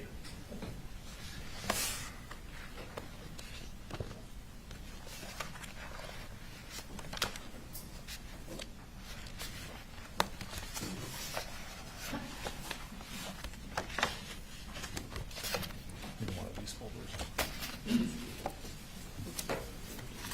Go right ahead.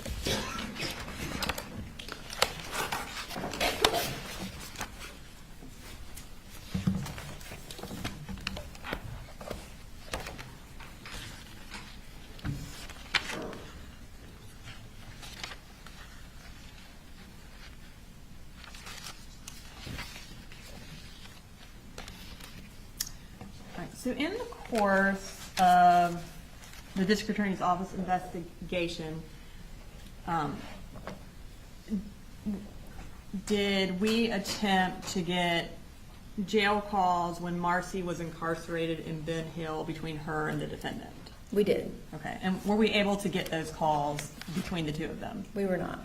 But in order for the defendant to be able to talk to Marcy while she was in Ben Hill, would he have had some sort of account set up?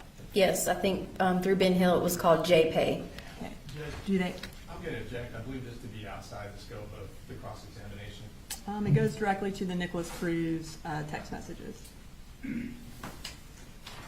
I obviously don't know what it's content. Do y'all need to approach or? Yes. All right.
think there was an objection that we just approached on, do I need to rule on anything? Then I'll withdraw the objection based on.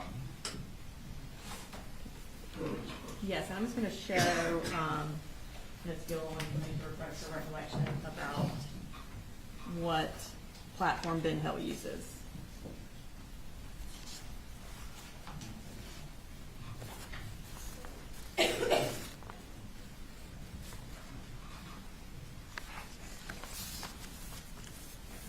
Does Ben Hill also use Securus? It does use Securus. Okay. So, in order to, Mr. Hobbs was talking to you about text messages between Colt and Marcy related to him setting up a Securus account to talk to Nick Cruz. How, in order to set up a Securus account, do you have to, or what do you have to have? So you have to create an account with a name, an email, phone number, and then if you want to add money to make calls or send email, text messages, then you also have to upload a some sort of funds, so a credit or debit card. So when you upload funds, is that charged to that debit or credit card? It does, yes. Okay. And were there any corresponding charges on the defendant's debit card from Wells Fargo that had Securus, or that were paid to Securus? There was. Okay, and so was it in, I guess, related to the same time frame as Colt would have paid for talking to Nick Cruz? Yes, it was around 8/28 and 8/29. And does it show up on his Wells Fargo record as Securus? It does. Okay.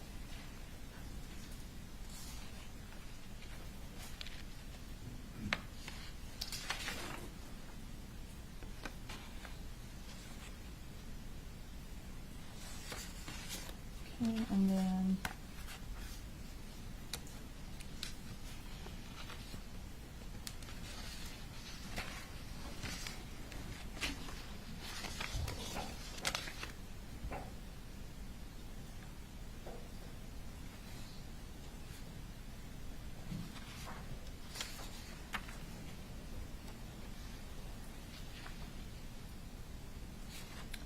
and then in relation to those Nick Cruz text messages, on that same day, on August 31st, does Marcy also bring up the fact that she wanted to come visit Colt in order to maybe take him to Advantage? She did.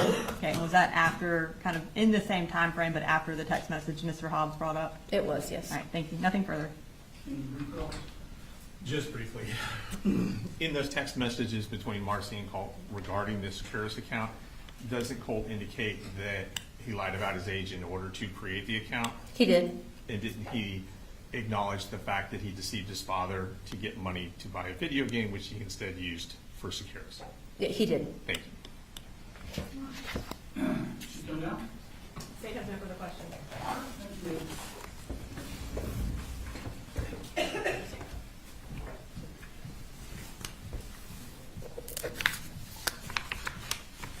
State calls next, please. The state calls Lucas Byer to the stand. All right, this time I will make an announcement to the gallery. This witness will have a short introductory, a few questions about what he did on the 4th, but then we'll very quickly go into the video surveillance of the crime scene. So any witnesses or people in the gallery that would be triggered or upset by this, now would be the time. And just to clarify, this is going to show video through the school of Colt that day. Yes, sir. There's also a Rule 22 motion on that, Your Honor. We will pause it concurrent to that Rule 22 motion for you to instruct the press. And remind me, is it, once we pause it, the From press the is done for the entirety of the rest of the video? Yes, sir. All right, so make sure you understand that at some point, we're going to pause it. We had a hearing on this. At the point which we pause it, thereafter, you need to hit the kill switch so that you're not recording what's on the screen. And then media is not allowed to take pictures or video of what's on the screen at that point in time. Also, Any Your Honor, questions? just anyone that's not in the media and signed the Rule 22, just regular people in the gallery are not allowed to take any pictures whatsoever or video of it. Thank you. Go. Could you raise your right hand, please? What testimony given by now pending before this court be the truth, whole truth, not the truth, so help you God? I do. Have a seat, please. And if you could introduce yourself to the jury and spell your name for the court reporter, please. My name is Special Agent Lucas Beyer. I'm with the Georgia Bureau of Investigation. My name is spelled Lucas Beyer. And where do you work, sir? Currently, I'm employed with the GBI's SEAC unit. That's Child Exploitation and Computer Crimes. Okay. And how long have you worked for that unit? Since July 1st of 2025. Okay. And back in 2024, where did you work? I worked at the GBI's Athens Regional 11 office. Okay. And does Region 11 cover Barrow County? Yes, sir, it does. Okay. Were you working the day that on September 4th, 2024? Yes, sir. Okay. And where were you that morning? So that morning, I was located at the GBI office in Athens. I was just doing standard work, sitting at my desk working on various reports. At some point in the morning, I don't remember the exact time, supervisor notified the entire office that there was an active shooter situation occurring in Barrow County, and we immediately dropped what we were doing, got into our vehicles, and started moving towards Appalachia High School. About what time did you arrive at Appalachia High School? My best estimate would be somewhere in the neighborhood of 10:40, 10:45 a.m. Okay. And what happened when you arrived? When I arrived at Appalachia High School, I got on my vest and I entered the school at a doorway nearest the guidance counselor's office. I traveled down a hallway and made contact with some law enforcement officers that were already in the building, got an assessment of what was going on and where we were needed. I was guided towards the atrium where there was a large contingent of law enforcement personnel meeting and trying to come up with a plan to do a secondary clear of the school. By the time I arrived, the primary clear of the school had already occurred, and it's standard operating procedure to do a secondary clearing of the school to make sure that any other injured individuals are located, to make sure that there are no more threats inside the building.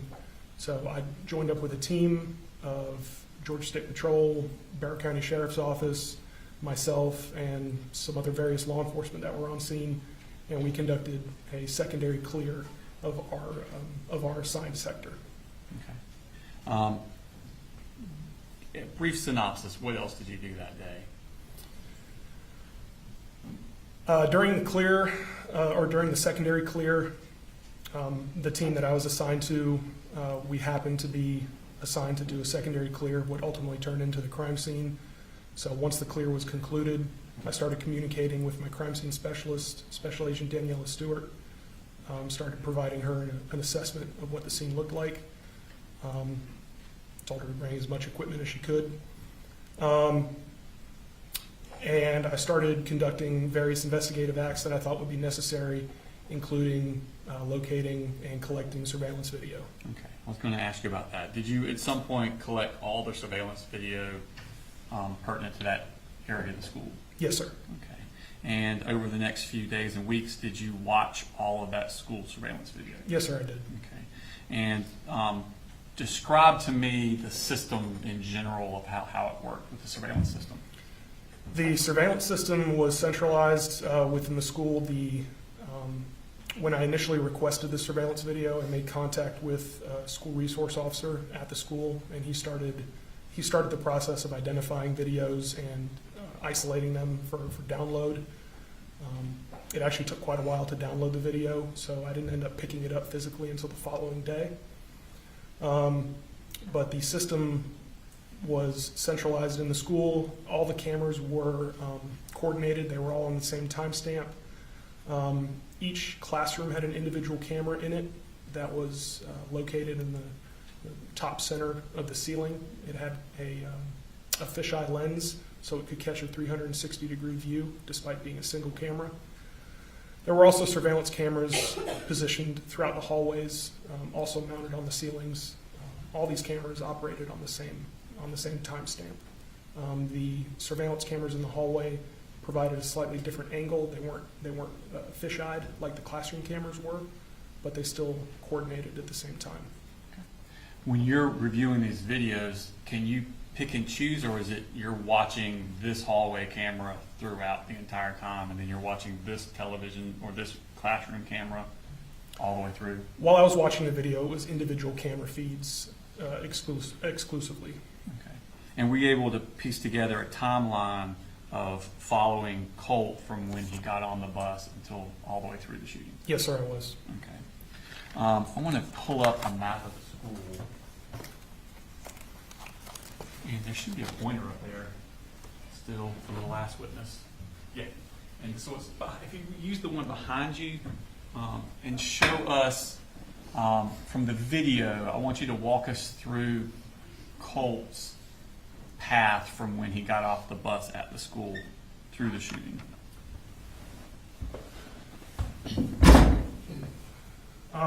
The bus dropped Colt off approximately here. Colt traveled and entered the school through a set of doors here. He traveled down this hallway. Would you flip for us? You stand on the other side of your chair. You stand on this side. Yeah, I apologize. We start over. The bus dropped Colt off here. He entered the school through a set of doors here, moved along this hallway, and then there was a large gathering area, a cafeteria here. Colt walked along the outside of that cafeteria, traveled down this main hallway into the atrium, and then entered this hallway where he entered his first period classroom. And could you point out his first period classroom for us? First period classroom was, I believe, one of these two classrooms here. Okay. And at the end of first period, where did he go? He exited his classroom, continued to travel down this hallway, and took and entered this hallway here, traveled all the way down, and then entered J Hall, where he went to his second period class, Okay. which is located here. Okay.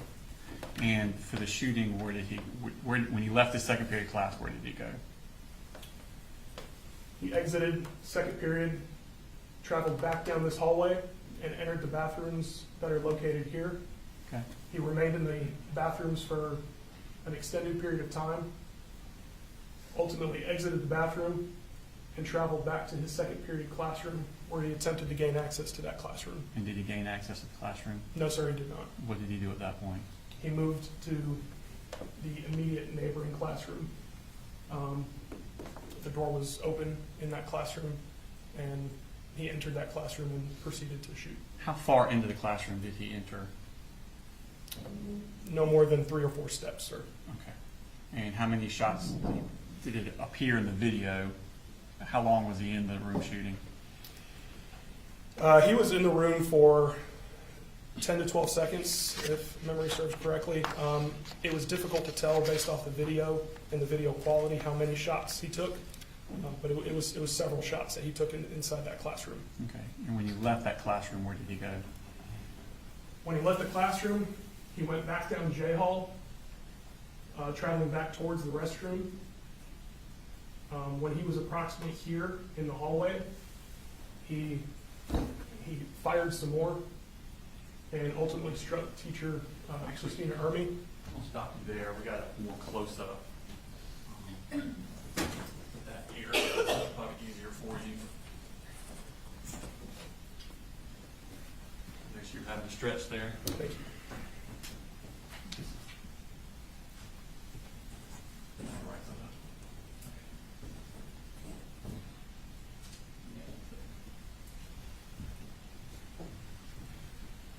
All right, so once again, this was the classroom that he started firing in. When he exited that doorway, he traveled down the hallway, and when he was almost at the intersection of J Hall and I Hall, he saw Miss Ermy coming out of this classroom. He fired the rifle, struck her, and then almost simultaneously turned his attention down this hallway where he saw Mr. Aspinwall and Mr. Phoenix coming out of their respective classrooms, at which time he fired several more shots in their direction, striking both of them. After turning his attention away from Mr. Phoenix and Mr. Aspinwall, he continued to travel down this hallway until he reached almost the end of the hallway. It was at that point that Mason Schermerhorn came out of the bathroom. Colt turned around, saw Mason Schermerhorn coming out of the bathroom, fired at him. Initially missed. Mason turned around to try to flee. Unfortunately, he turned right around to face Colt Gray, and he was shot at that point. After shooting Mason Schermerhorn, Colt turned down this hallway, and he tried to lift the rifle and take aim at another student that was in that hallway, Zane Zinni. But it was at that point that the Brevard County school resource officers came down the hallway and were able to get Colt to stop shooting. Thank you. Because you had to watch all of this on individual cameras, did you have an idea about doing something to fix that? Yes, sir. I tried to get in touch with, or I did get in touch with the Federal Bureau of Investigation and asked about resources to put the video together and stitch it together in a more cohesive video product so that when viewing the video, it didn't have to be individual videos and clicking on different files, that we could just generate a singular file that would show a stitched together version of all the events and all the cameras pieced together. Okay. And were those videos sent to the FBI so they could make that composite video? Yes, sir, that's correct. And was that composite video returned, and have you seen that video? I have seen that video, yes, sir. Okay. And does it accurately depict the shooting and the course of Colt Gray through the school as you saw it? Yes, sir, it does. Okay. Your Honor, this time I tender the videos 192.1 and 192.2 in evidence. Okay. 191 and 192. Okay. And there's also footage from that will be showing that's already admitted into evidence, which is state slip number 22, correct? 22 from the classroom, Your Honor. We're also going to be showing what's already in evidence, which is Exhibit 22, the fisheye, Your Honor.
the prior ruling, you will, sir, hit your kill switch for the recording the TV monitors.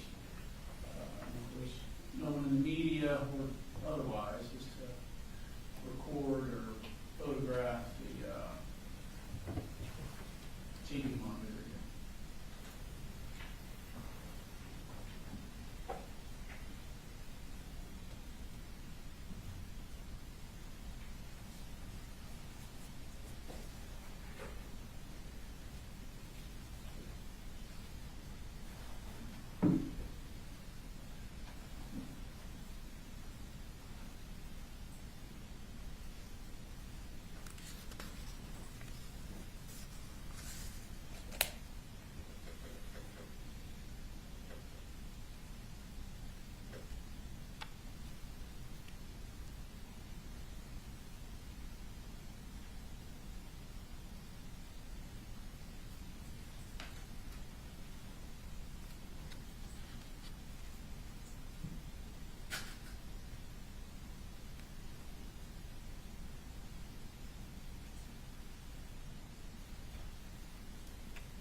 Byron, the video when he steps into the classroom and fires, was that zoomed in on Colt? Yes, sir. Okay. Does it, by zooming in on Colt, does it exclude a lot of the rest of the room? Yes, sir, it does. Okay. Your Honor, this time we would like to play just the clip from inside that classroom from the fisheye camera unaltered so that it shows what the other students are doing in that classroom, since they are all charged victims in the case. Is this 191.2? It's actually 191.3, Your Honor, on the clips, but I think it's Exhibit 22. 22.1. And Your Honor, this would not be. At 2 minutes we stop it, and then after that they can't show anymore. No objection, Judge. All right.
So there's to be no recording or broadcasting, photographing from this point to the end of the video.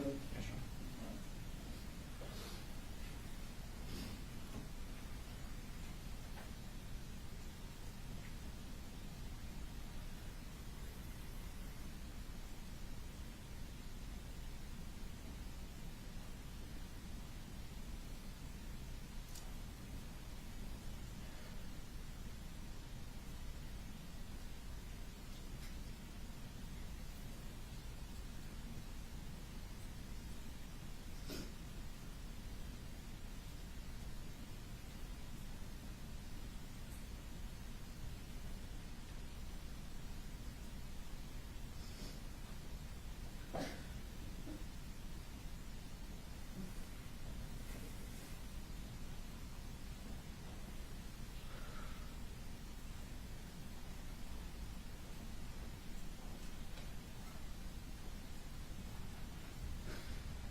substitute buyer. From your viewing of the video, when the shooter left the classroom, how did the door get shut? Based on my review of the video, the door was closed by Christian Angulo. Nothing further, Your Honor. Thank you, Judge.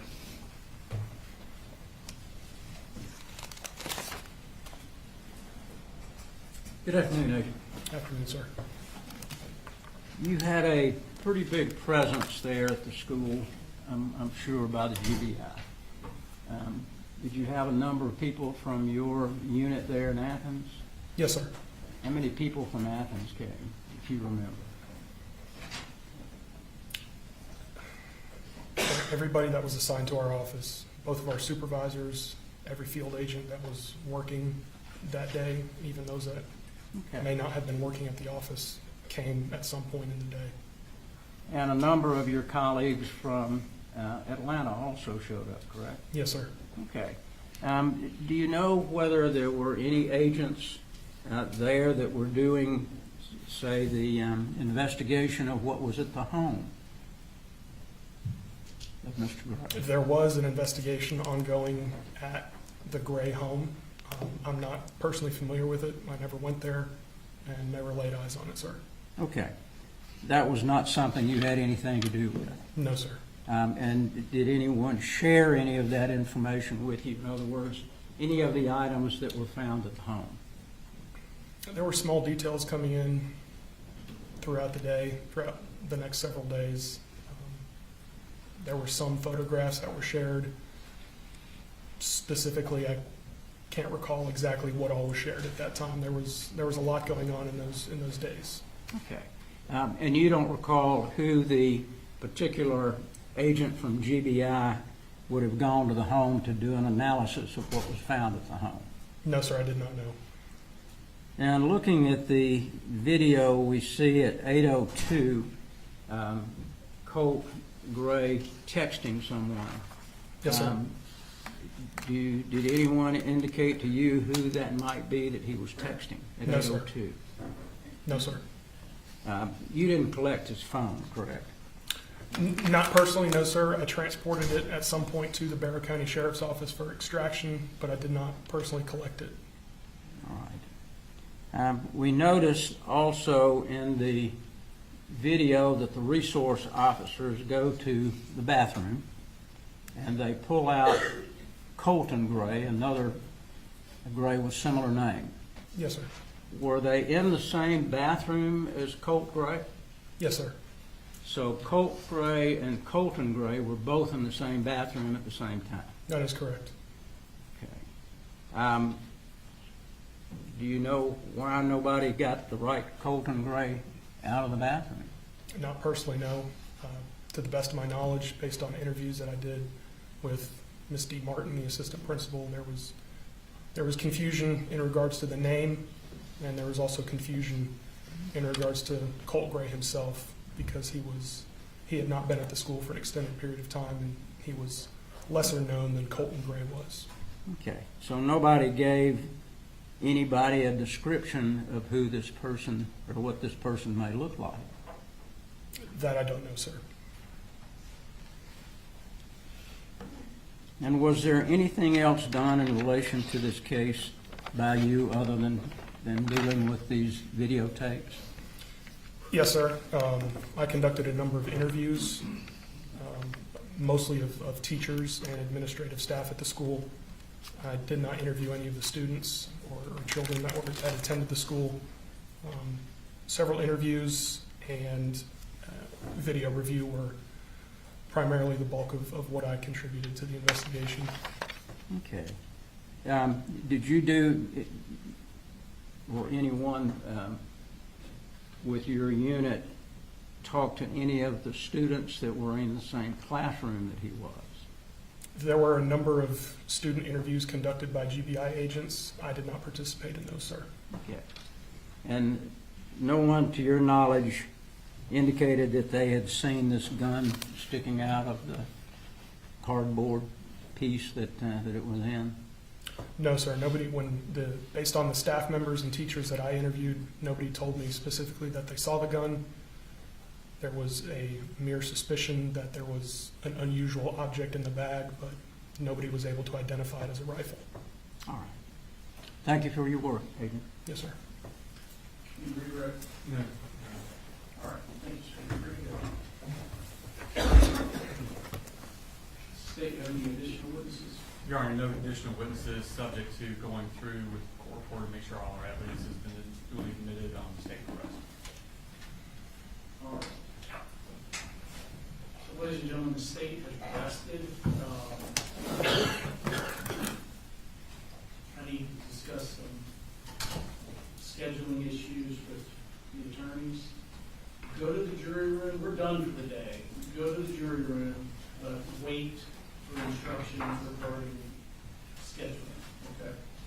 And again, don't look up anything that you heard during the course of the presentation of the case. Don't talk to anyone about the case. Continue to abide by it. But you can go to the jury room.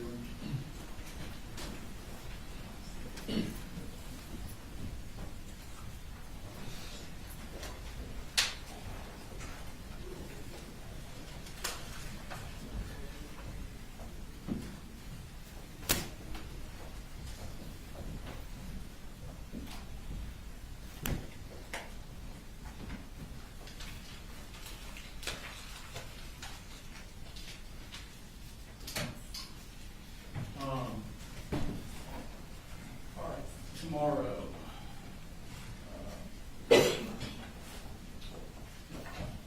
Essentially, Mr. Gray, I'll talk about that in just a second. Do you anticipate any other defense witnesses? We expect.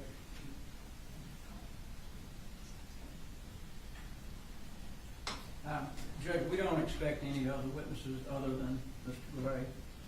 I would anticipate his testimony might take some time. And then, of course, we've got the charge conference. We would like to reserve our motion for directed verdict until the state completes whatever they want to call any additional witnesses. We'd like to do it after that. All right. And I realize this may be a hard thing to pin down. Can the sides guesstimate how long they think Mr. Gray's testimony will take? I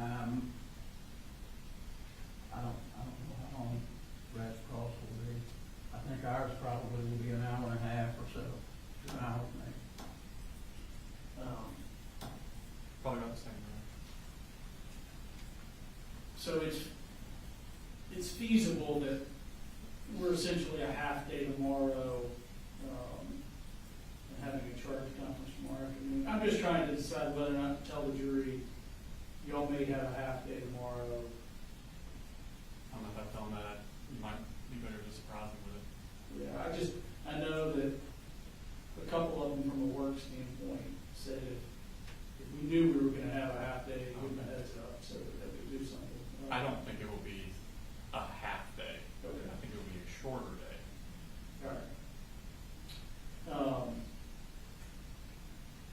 Brooks, if you'll tell them normal time in the morning, and it is our guess that we will end a little early tomorrow, but I don't know how early. Sometime in the afternoon, but I don't know how early. Yes, sir. And then, just normal time in the morning. Thank you.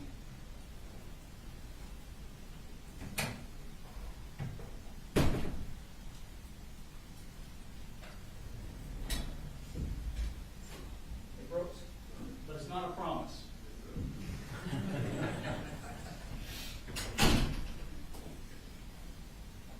All right, so Mr. Gray, you don't have to make the decision now, but I want to go over this with you, regarding whether or not you're going to testify, okay? So understand that you have a right to testify, and if you want to, no one can prevent you from doing so. Now, obviously, you consult with your attorneys, you take their legal advice, but it's your decision. So if you said, I wanted to testify, and they said, we don't think you should, You still get to testify, you understand that? Yes, sir. And also, you understand that no one can force you to testify, nobody can compel you to get on the stand and testify. So even if they said, we really think you should take the stand, if you don't want to, you don't have to. It is your decision whether or not you're going to get on the stand and testify. You understand that? Yes, sir. Now, understand, again, like I mentioned, you consult with them, but it's your decision, not your attorney's. Understand that if you choose to testify, not only will your attorneys be able to ask you questions on direct, you will be cross-examined by one of the attorneys from the state. Yes, sir. As all the other witnesses have been, there will be both direct and cross-examination, or at least an opportunity for it. Now, if you chose not to testify, then I will instruct the jury that they cannot use the fact that you did not testify against you in any manner in their deliberations in reaching their verdict. They cannot hold that against you, okay? I'm not looking for an answer today. We can have the evening to discuss it with counsel, but I will ask you out of the gate tomorrow. All right. Anything else we need to address? I know the state said they wanted to make sure that everything was admitted. I just do it as I go, so I've got 4 notebooks here that I'd have to flip through. Court report is probably more organized. But we can go off the record for a second. You all can consult and see if. Yes, I do know that I misspoke when I introduced 211.1 through .5. It's 211 through .1 through .6 for the record, but, okay.